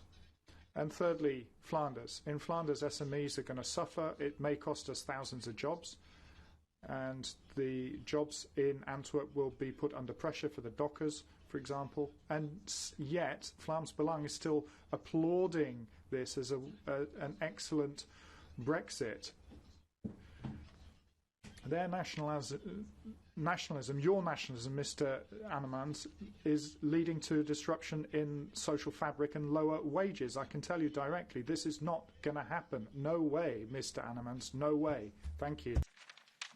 Grazie. Now for 1 minute, Ivan Sinčić.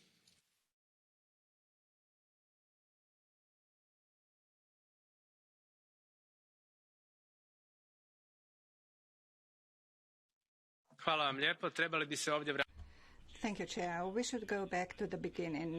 Why did the UK want to leave the EU? They were disappointed with the way this organization functions, and they are not the only ones. When it comes to Croatia, when our citizens see how the funds from the EU are spent, they are also shocked and disappointed.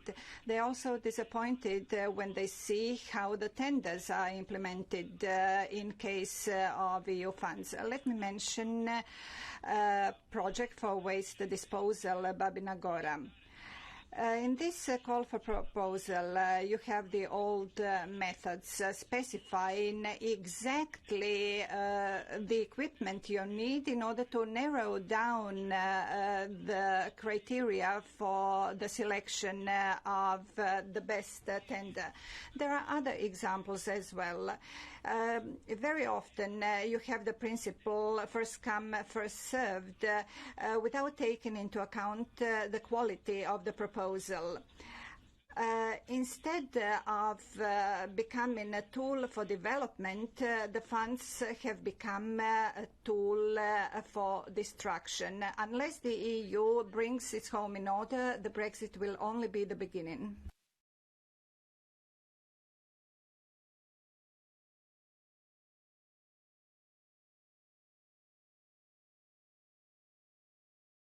Präsidentin, liebe Kolleginnen und Madam President, colleagues, ladies and gentlemen, one thing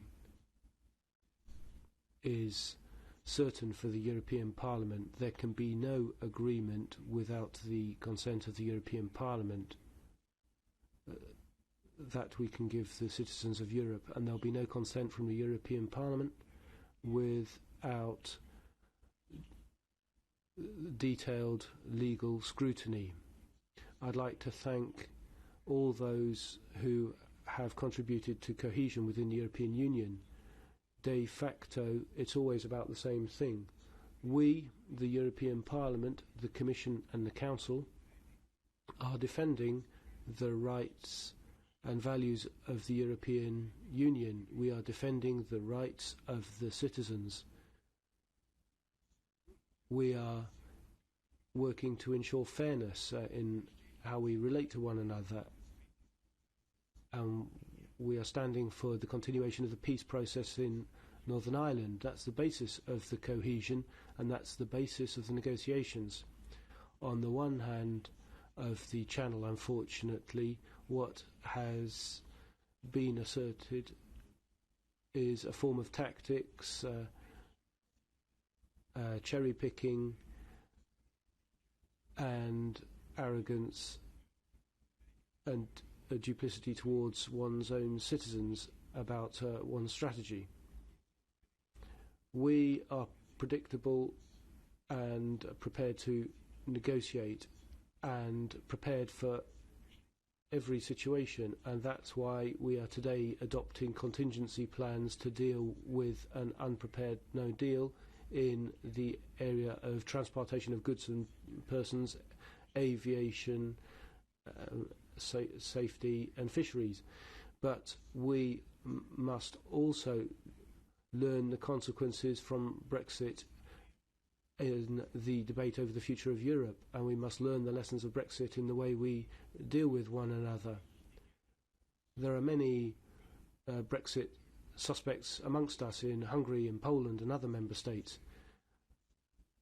Those who break shared laws and play off the interests of their citizens is not contributing to securing a common future.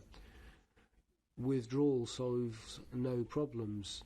It doesn't answer any of the promises of the Brexit advocates. None of those promises can be delivered except withdrawal. That is then a defeat.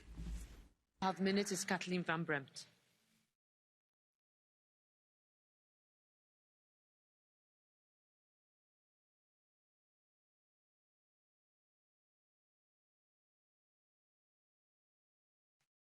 Dank u wel, mevrouw de voorzitter. Thank you very much, Madam President. And Maros, thank you and your team, and indeed Michel Barnier, our lead negotiator, for the position you've adopted. We don't know what's going to happen, but thank you very much. Maybe not congratulations yet, but we hope so. Ladies and gentlemen, we have a new deadline that's been established because it has to be clear till when we are prepared to negotiate to reach an agreement. I still hope we'll reach an agreement, and we need that time to scrutinise that. Now, this Parliament can be extremely flexible, and we can stretch that to a considerable degree, but then we have to evaluate this on the basis of texts. We have to have a text. We're happy to work day and night if there's an agreement on Sunday, but we have to have a text. Secondly, I think it's important to understand that here we stand shoulder to shoulder, not just here in Parliament, but Parliament with the Council and with the Commission. We have to maintain that defence. Why? Because it's not just about an agreement with the UK. It's more than that. It's about the essence of the European Union.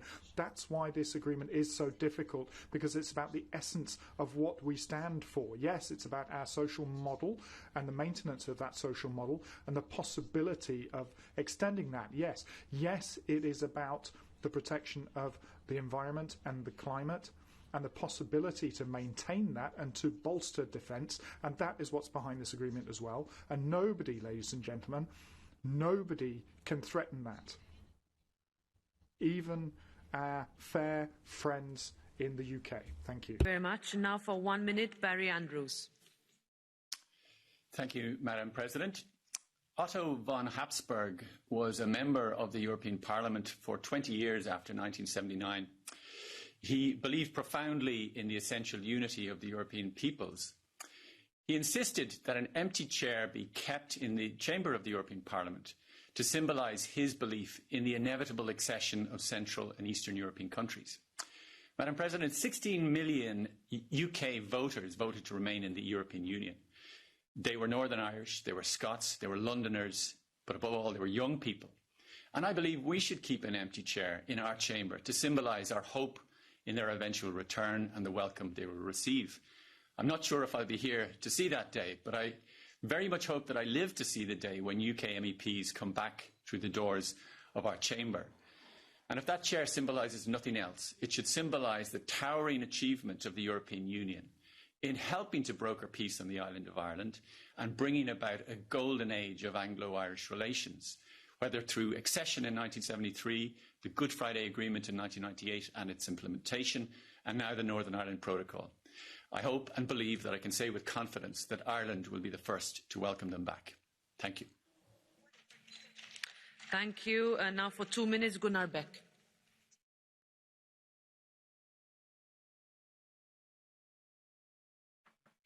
Thank you very much, Mrs. President. The EU commenced trade negotiations with excessive demands for ECJ jurisdiction, regulatory alignment on EU terms, and maximum EU fishing rights. Britain wanted a Canada-style deal and regulatory sovereignty. Since then, the EU gave way on the ECJ in return for UK acceptance of the regulatory status quo.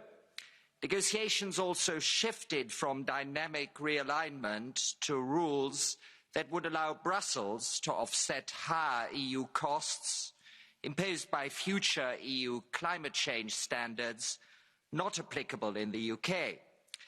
If such sanctions respect WTO ceilings and leave Britain to trade freely with other countries, UK sovereignty would not be unduly abridged.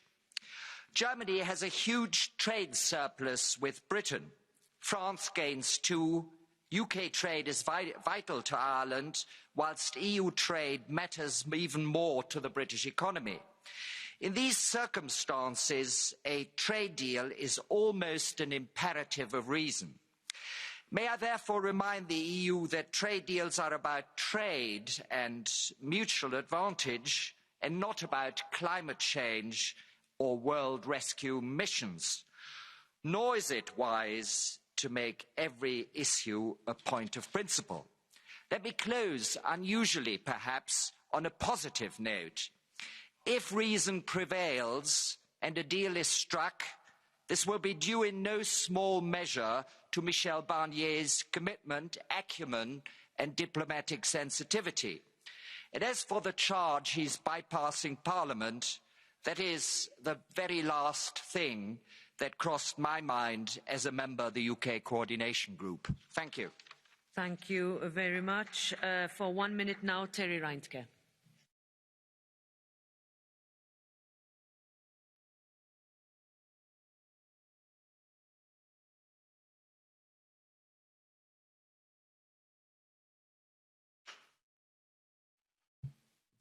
Thanks, Madam Chair. Dear colleagues, and most of all, dear friends in the UK. No matter what is going to be in the deal that might or will hopefully shape the EU-UK relations in the future, one thing is absolutely clear. The best deal the UK could get, and it will stay that way, was to be part of the European Union, to sit here around the table in Brussels and to take decisions together. And no matter what is going to happen in the next days, weeks, months or years ahead, we must always remember our interdependence will always be stronger than Brexit. Our ties will always be stronger than Brexit. And our friendship will always be stronger than Brexit. It is the end of the year and we come close to the end of the transition period. So friends in the UK, so long, for auld lang syne. Ce n'est qu'un au revoir, nos amis. Auf Wiedersehen und hoffentlich bis ganz bald. Thank you very much. Thank you very much. Now for 2 minutes, Sean Kelly.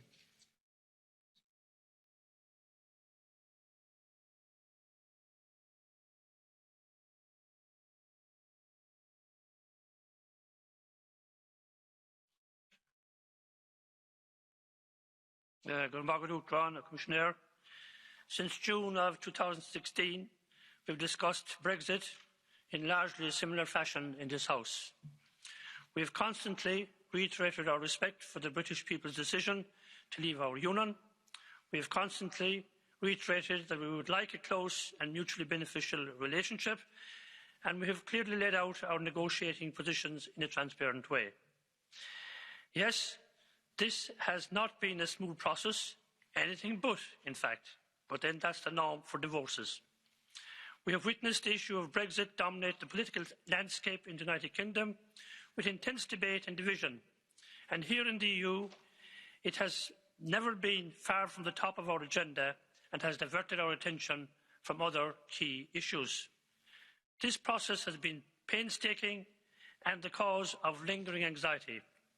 But we are finally beginning to see light at the end of the tunnel. So, colleagues, I urge you not to fall at the final hurdle. We must hold our nerve, trust our excellent negotiators, led by the remarkable Michel Barnier, and facilitate in any way we can the final phase of this process. Yes, even if that is provisional application, although this should only be a last resort. Although we stand on the edge, looking nervously at a no deal, we must remember that much progress has been made. We have a formal agreement on how the new RSC border will operate, which will provide businesses and people on our island with clarity and stability, while upholding the integrity of our single market and Good Friday Agreement, which Michel Barnier mentioned. Also, in relation to the Internal Market Bill, which Commissioner Šefčovič negotiated successfully. We have agreement in the vast majority of areas and even have made significant progress on level playing field, but with some very difficult areas in relation to fishing outstanding. However, deal or no deal, there will be significant economic effects. The Brexit Reserve Fund, therefore, must be allocated under clear and fair criteria so that businesses who are most affected by Brexit are given the support they need in a timely manner. This needs to be a priority in our recovery from COVID-19. Happy Christmas to you all. Come on, good. Thank you very much. Now for 1.5 minutes, Johan Danielsson.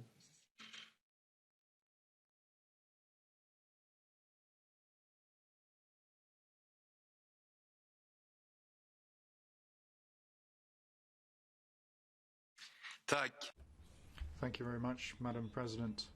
Well, a lot of water has gone under the bridge since David Cameron, almost 8 years ago, took the fatal decision to trigger a referendum on the EU membership to try and win a domestic election. And since then, what we've seen is undoubtedly a tragedy played out in many acts.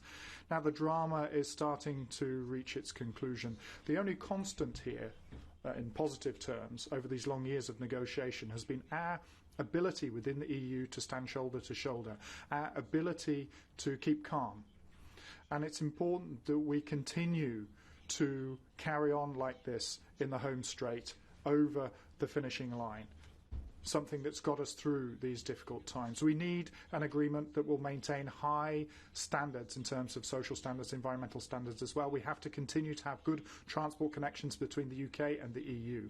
But this has to be done in a way that does not jeopardise the working conditions for all those who work in the transport sector throughout Europe. I'm very pleased that here today we're going to adopt some provisional contingency measures that will ensure that air and road transport links will be maintained with the UK. But this in no way, shape or form can replace an agreement between the EU and the UK. So to conclude, to our chief negotiator, to the EU Commission, keep at it, stick to our principles. We will be behind you. Thank you. Thank you very much. And now for 1 minute, Karin Karlsbro. Fru talman. Madam President, Brexit is a fact that we'll have to deal with. There are no winners. Really, there are only losers. But our approach to try and deal with the common challenges of COVID, for example, have never been greater.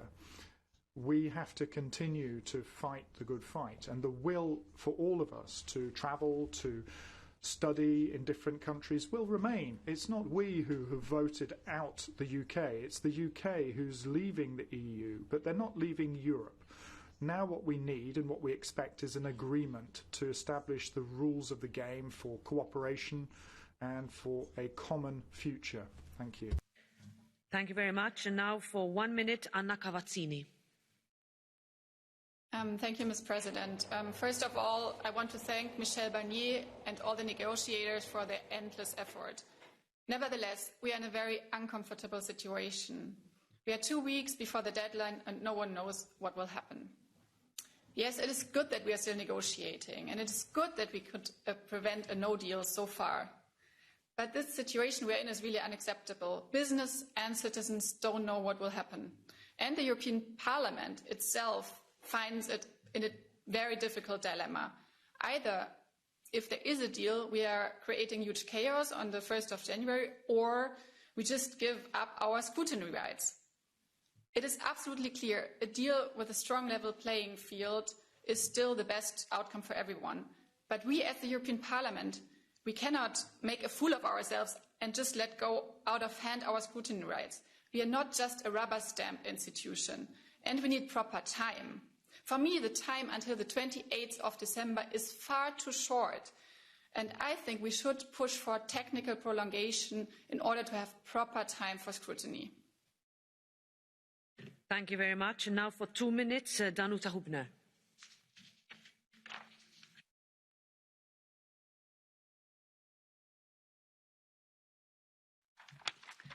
Madam Vice President Šefčovič, colleagues, a big European economy is voluntarily leaving a preferential economic and trade area and the world's biggest and most influential standard-setting and regulatory power. Last Sunday, another negotiation deadline passed with no final outcome. And what we have just heard from Michel Barnier is that on the negotiation table, at least one big and a number of little pieces remain without solution. We continue to be in the no-deal territory, and a failure is still possible. We must be also aware that even if a skinny agreement is better than no deal, it will bring higher level of distortions than a more ambitious deal. And even the most effective preparedness measures will not protect us fully against distortions. The good news here is the agreement reached on the full and timely implementation of the withdrawal agreement, and my appreciation goes to Maroš Šefčovič and his team, but we still have to understand better how and to what extent it is warranted that there are no risks there. I support the Commission's attempts to keep negotiations alive as long as there is a chance for agreement. No deal has never been our option, especially in the midst of the current crisis. But negotiating under tremendous time pressure cannot lead to an agreement at any cost. I also expect from the British government that sovereignty argument will not become a pretext for a no-deal calamity. As most of us here, I am concerned about the consent process. So far, we have stayed calm and carried on, but the proposed new deadline stretches beyond what normally we would be ready to accept. We will be deprived of our basic rights related to international agreements. Paradoxically, the pandemic helps us organize a last-minute remote plenary meeting, but evidently there is no time for any responsible scrutiny of the text. So let me finish by saying that in opening ourselves at the cost of our democratic prerogatives to this unprecedented flexibility, the Parliament shows its willingness to pay this price because achieving agreement on future partnership will allow us to keep conversation over the channel in the long term, and this is a price worth paying. Thank you. Thank you very much, Danuta. Now for 1.5 minutes, Clara Aguilera.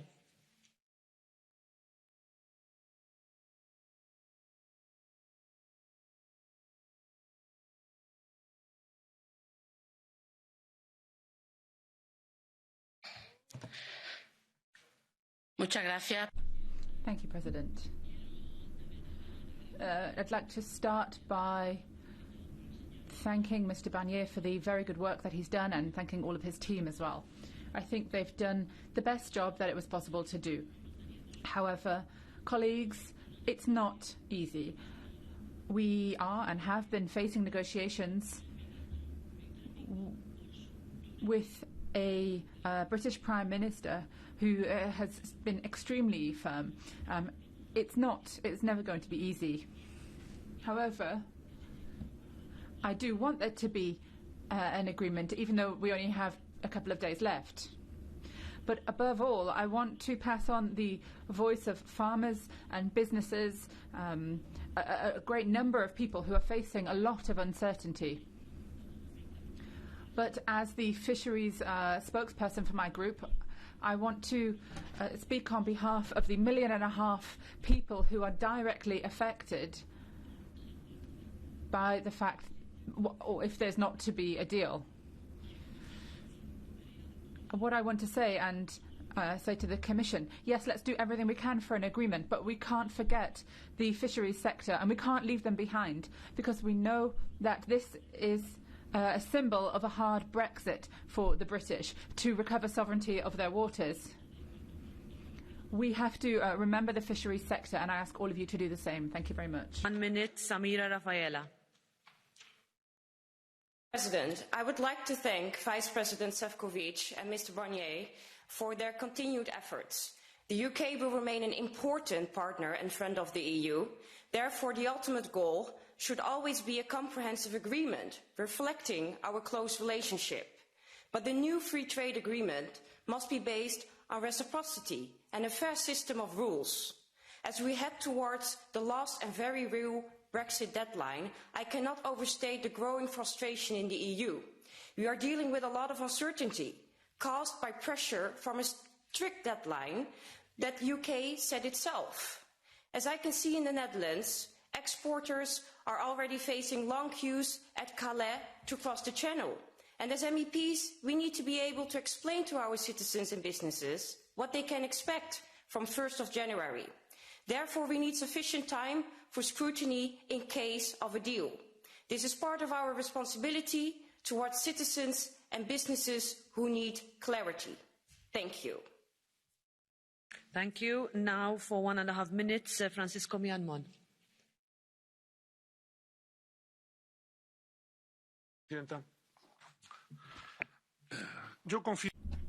Thank you. I very much hope that the negotiators will reach an ambitious agreement as quickly as possible, which takes account of the historic links between the EU and the UK. However, the main issue is fishing, as both parties have recalled and as we saw in the 2019 political declaration. we were supposed to have a fisheries agreement before the 1st of June this year, at just 13 days before the end of the transition period. It's a sad paradox that not only do we not have a fisheries agreement, but fisheries still is the main stumbling block in negotiations. Mr. Barnier knows that he has all of the support of this House. But he needs to reach an agreement that will meet fishers' requirements. To do that, we need to have ambition. There are a lot of jobs and investments at stake here. Our fishermen have been fishing in British waters for many years now. There are a lot of fisheries and seafood products that go directly from the UK to European markets every day. We've always placed special importance on the access of fisheries products to markets. We can't forget the European fisheries sector. They need to have a clear agreement. In any case, deal or no deal, the EU has to be prepared for any eventuality, and including the contingency measures that we're voting on today. I would also urge the Commission, please, to redouble your efforts in order to ensure that the Brexit Adjustment Fund is implemented as quickly as possible. This fund should pay particular attention to the fisheries sector and coastal communities, and in particular in Galicia. First speaker for 1 minute is Mr. Ruiz de Veza.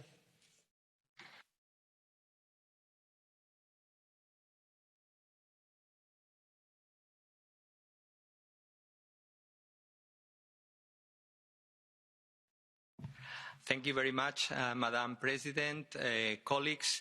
I think we're facing two basic problems. One is to reach an agreement between the end of the transition period, but also to have sufficient time for parliamentary scrutiny before the end of the transition period.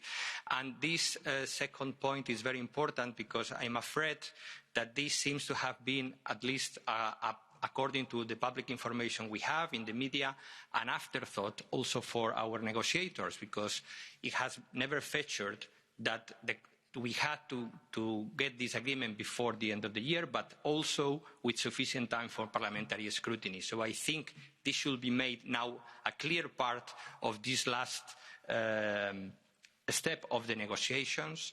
And if there is no sufficient time for an agreement before the end of the year with sufficient parliamentary scrutiny, we have to make sure there is no chaos on the 1st of January, and we have to make part of the negotiations to agree to mutual maintaining of the statu quo on both sides of the channel while we complete the negotiation and the parliamentary scrutiny.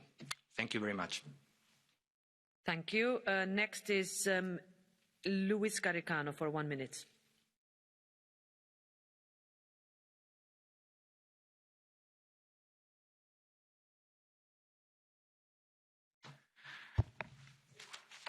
Thank you, Madam President, Commissioner. Today, we mark the end of a chapter.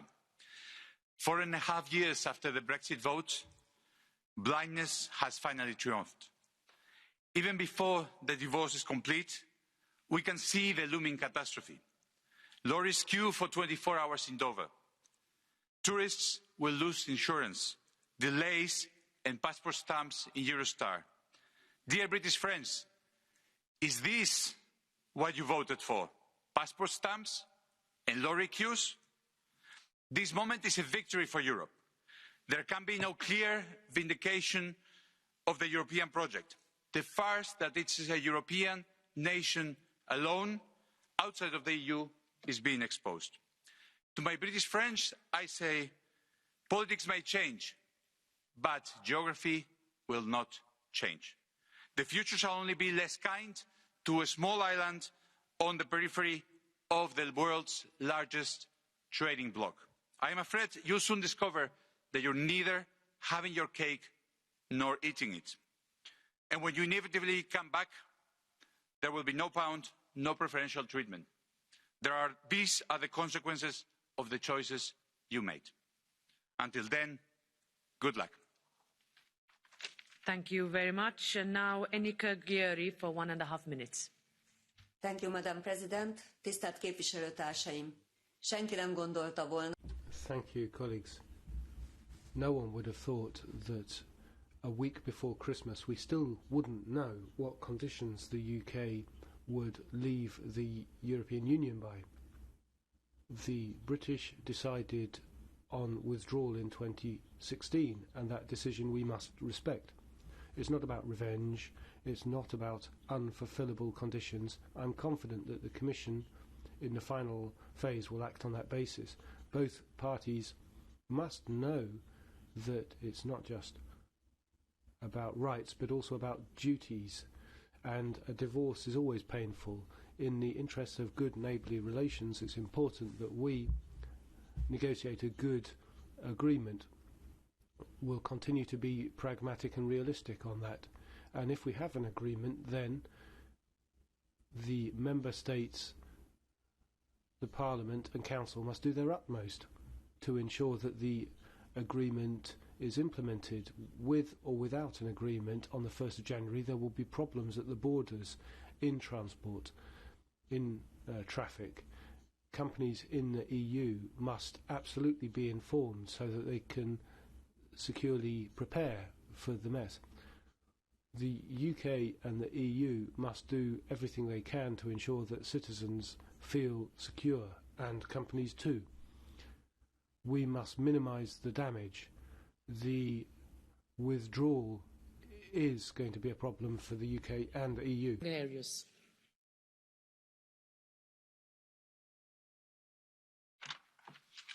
Dank u. Thank you very much, President. This parliamentary year is not being concluded with a nice debate, unfortunately, although there might be a possibility to get a deal, in which case we'll be back after Christmas, and to sign the deal. But achieving that deal seems to be all except easy. And this agreement and these negotiations are putting relations between us and the UK under pressure. For me, it's clear that after Brexit, we have to have a level playing field between the EU and the UK. That has to be guaranteed. And we have to have decent working conditions and manage those conditions, including after Brexit. Brexit must not lead to deregulation of the British labour market, because honest is honest. No 0 hours contract, unstable contracts seem to be the standard in the UK now. I don't think Mr Johnson is intending to make that better. In fact, he may well make it worse. And if they want to have access to the European market, then we have to demand that they protect their workers, they give their workers decent conditions, including European workers and Dutch workers. Minute, Hilde Woutmans.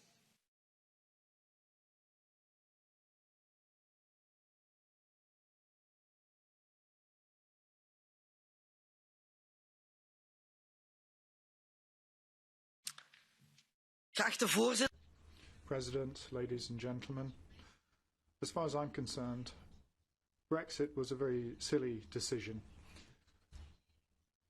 We are not in control of the document that's been signed, because it hasn't been signed yet by Mr Johnson and others, but we do have our intentions. Our single market is worth 14 billion euros, the British market 2 billion. We have almost 500 million consumers, they have 60 million. So any discussion of national sovereignty is not really going to hold a candle against that. And that's why the level playing field, ladies and gentlemen, is not something we'll ever give up. We're going to maintain our support for our companies. We are going to take as a point of departure our strong position. We're going to defend our companies, our fishers, our students. Madam President, I think I can speak on behalf of the whole of this Parliament when I say that we are standing as a man behind Mr Barnier, because our strength is in our union. Union fait la force. I think you'd even understand that in the UK. Very much. Now for 1.5 minutes, Jürgen Warborn.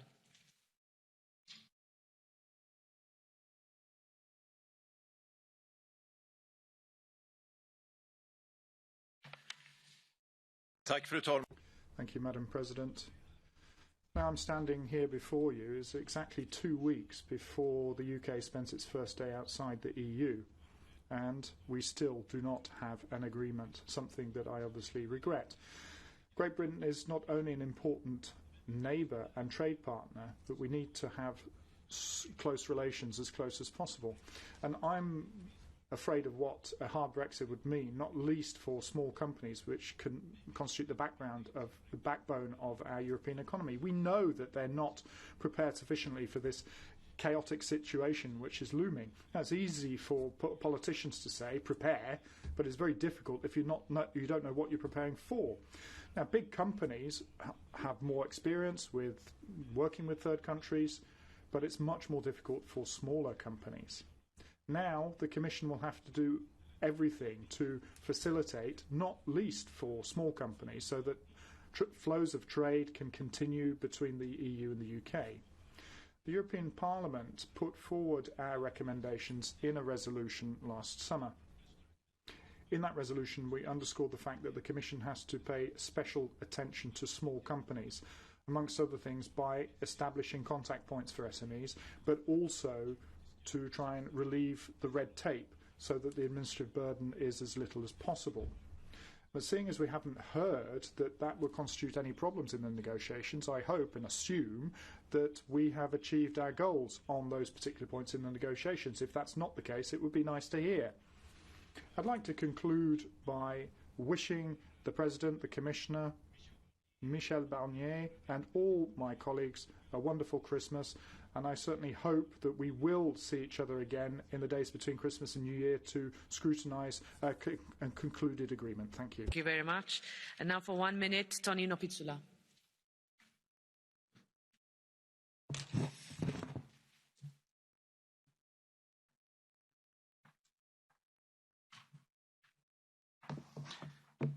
Thank you, Madam Chair.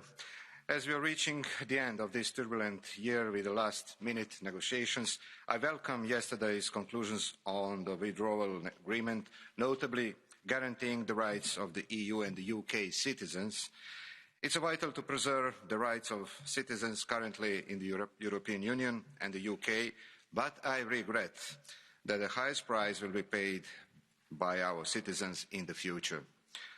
The UK has been a member of the European Union for 47 years, helping development of our union despite conflicting positions on some issues.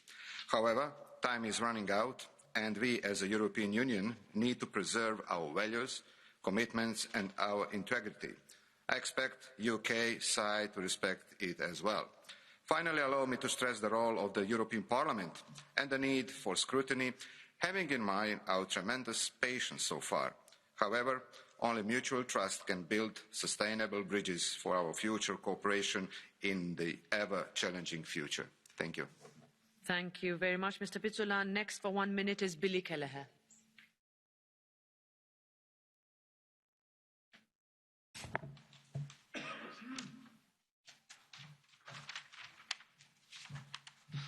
Thank you, Madam President.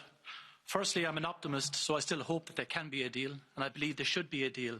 Bear in mind, if we fail to reach an agreement between the European Union and the UK, it will have been a failure of politics and diplomacy. But equally, it will have failed livelihoods across the European Union, coastal communities in Ireland and France and Spain, people working in factories in Germany, and people whose livelihoods will be impacted in the UK as well. So, for all our sakes, I urge everybody involved to ensure that there's goodwill in these last few hours of negotiations to protect the livelihoods of European citizens. I also want to put on the record my great appreciation to the Commission and to Michel Barnier, who is a household name in Ireland at this stage, for the support and effort that he put into ensuring that the Northern Ireland Protocol and the challenging issues and the unique circumstances on the island of Ireland were very much addressed. And I thank the European Union and this Parliament for its solidarity with the Irish people as well in the context of Brexit negotiations. So we have just but hours, but these hours are crucial because they could set in train years of dissent between the UK and the European Union if we cannot come to an agreement in everybody's interest. I wish you well, and I wish the people of Europe a happy Christmas and a peaceful New Year. Thank you. Thank you very much. The next for 2 minutes is Mr. Bellamy.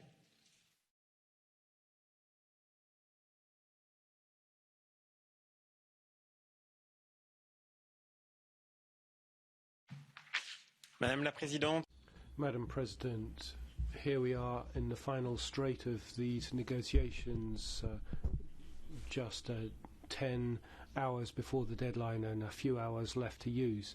Now, I don't understand in this debate why we have some people entering theoretical discussions, replaying Brexit, the failure in the negotiations being a lesson either for the British or for the EU, or are simply trying to discuss the position of our institution in the system. I think what we need to do is to pursue the interests of the citizens of our countries right down to the wire. For them, for us, for our British friends, we need to give every opportunity for an agreement right down to the end. This will be crucial for the geopolitical balance of the world of tomorrow, vital for the protection of our economies, which are hard racked by the current COVID crisis. And we have to avoid the breakdown in industrial relations and a body blow to the agricultural sector. A tragic situation for the fisheries sector, how can we not mention? And also for British fishermen who will lose their sales outlets. There are so many jobs from Bologna to Lorient, from Zeebrugge to Rotterdam. So much depends on this activity and its historical links with the sharing of our waters. Lives are at stake here, and that's the only thing that should count in the final days. Thanks to our negotiating team, fisheries has never been an adjustment variable in the discussions, and it must remain a priority right down to the last minute. We know how we can rely on Michel Barnier for that. The uncertainty we're in finally obliges us to put in place every contingency. We've put in place accelerated contingency measures, which is necessary to support a scenario of a no-deal breakdown. But we need to look for solutions for the major crisis that might occur. And Commissioner, we need to move fast on that. There's a twofold need, effectiveness and transparency. We are prepared to keep talking non-stop until January to come up with specific solutions for all those who will be directly affected in the front line of a no-deal Brexit. The next for 1 minute is Pierre Karleskind.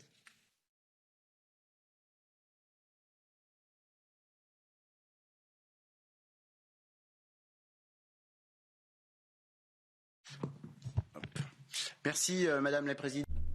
Thank you, Madam President, Vice President of the Commission. Now, of course, we're voting on these emergency measures for fisheries and transport. Although when I say fisheries, we're not sure what to expect from these. If they're better than nothing, they're not really going to solve much. And if there is no deal, then it's going to be the UK putting us in a position where they decide what they do, who comes, who fishes, without any decision-making for the European fishermen. And it will be a situation where we're negotiating all the time, whereby one whole industrial sector will not be responsible for their lives or their survival. We've seen this over the last 3 years. Investment hasn't been made in this sector, in the fishery sector. We need to have a sustainable, balanced, long-term agreement, and that's what Michel Barnier is working on. There'll be a new phase opening tomorrow, and we have to stick to this position. If there is a no deal, then the emergency measures should not go on endlessly. We can't be in a situation where whatever we've agreed will be questioned from one day to the next. We have to ensure that this sector is seen and has visibility. Thank you. And now, finally, in the name of the Commission, Vice President Šefčovič.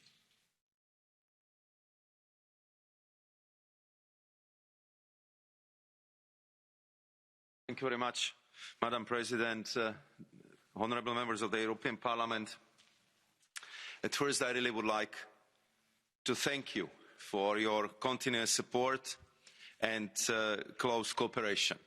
Michel Barnier, myself and our teams always appreciated your availability, your interest and also your detailed knowledge of the subject. And I fully understand the concerns, the points raised by honourable MEPs, Mr. McAllister, Madam Garcia Perez, Mr. Hansen, Madam Hübner, about the importance to maintain this level of transparency as high as possible until the last moment. You know very well that the Commission published its draft agreement and all additional texts and documents submitted to the UK in the course of negotiations. And as you know, both Michel, myself, but also our teams, always been ready to brief you in all details.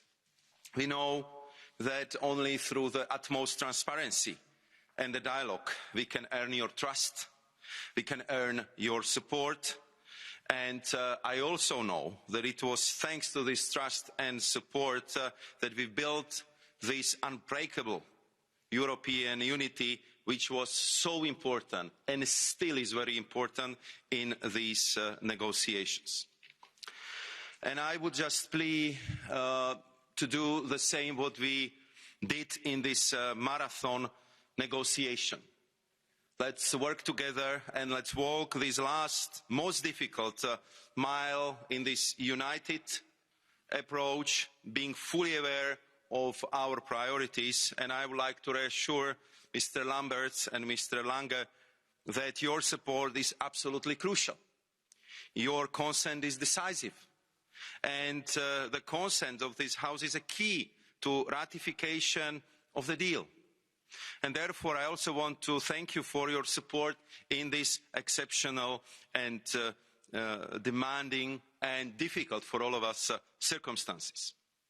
Many of the honourable members raised the issue of full respect of social, environmental and labour standards. Almost all those who intervened highlighted the importance of the fair competition.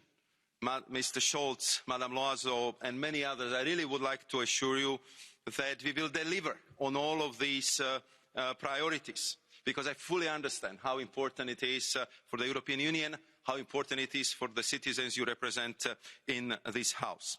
I was listening very carefully to Mr. Sikorski, Mr. Silva Pereira, about the concerns they have on the issue of the rights of the EU citizens.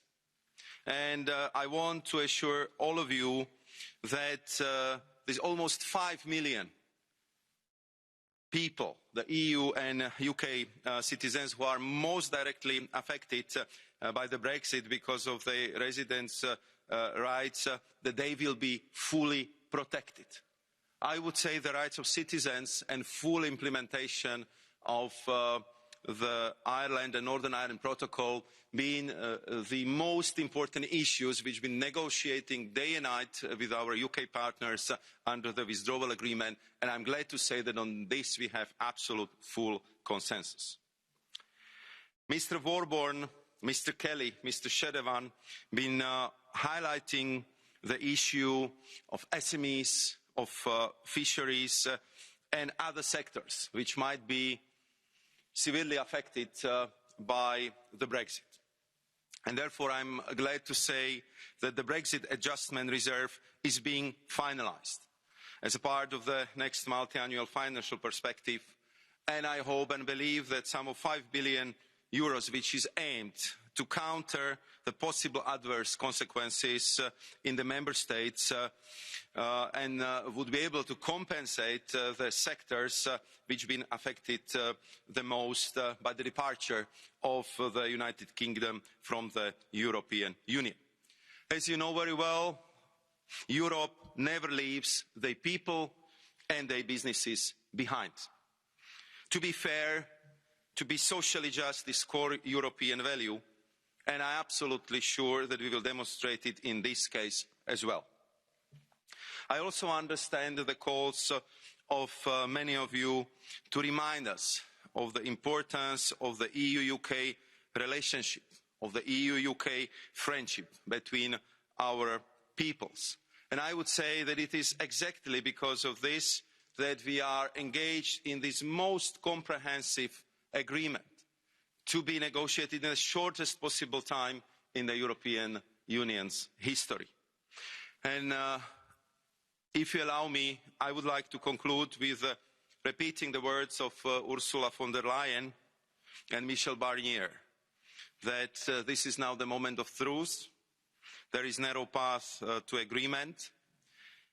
Our negotiators are currently now, right at this moment, exploring every possible ways how to walk this difficult last mile and how to push the negotiations in positive results over the finishing line. So let us wish them well. Let us wish them success in their endeavour so we can conclude this very difficult chapter and open a new one in our EU-UK relationship. Madam President, honourable members, thank you very much for this very important, lively debate. And I also would like to wish all of you Merry Christmas and peaceful New Year. Thank you very much. Thank you very much. Grazie.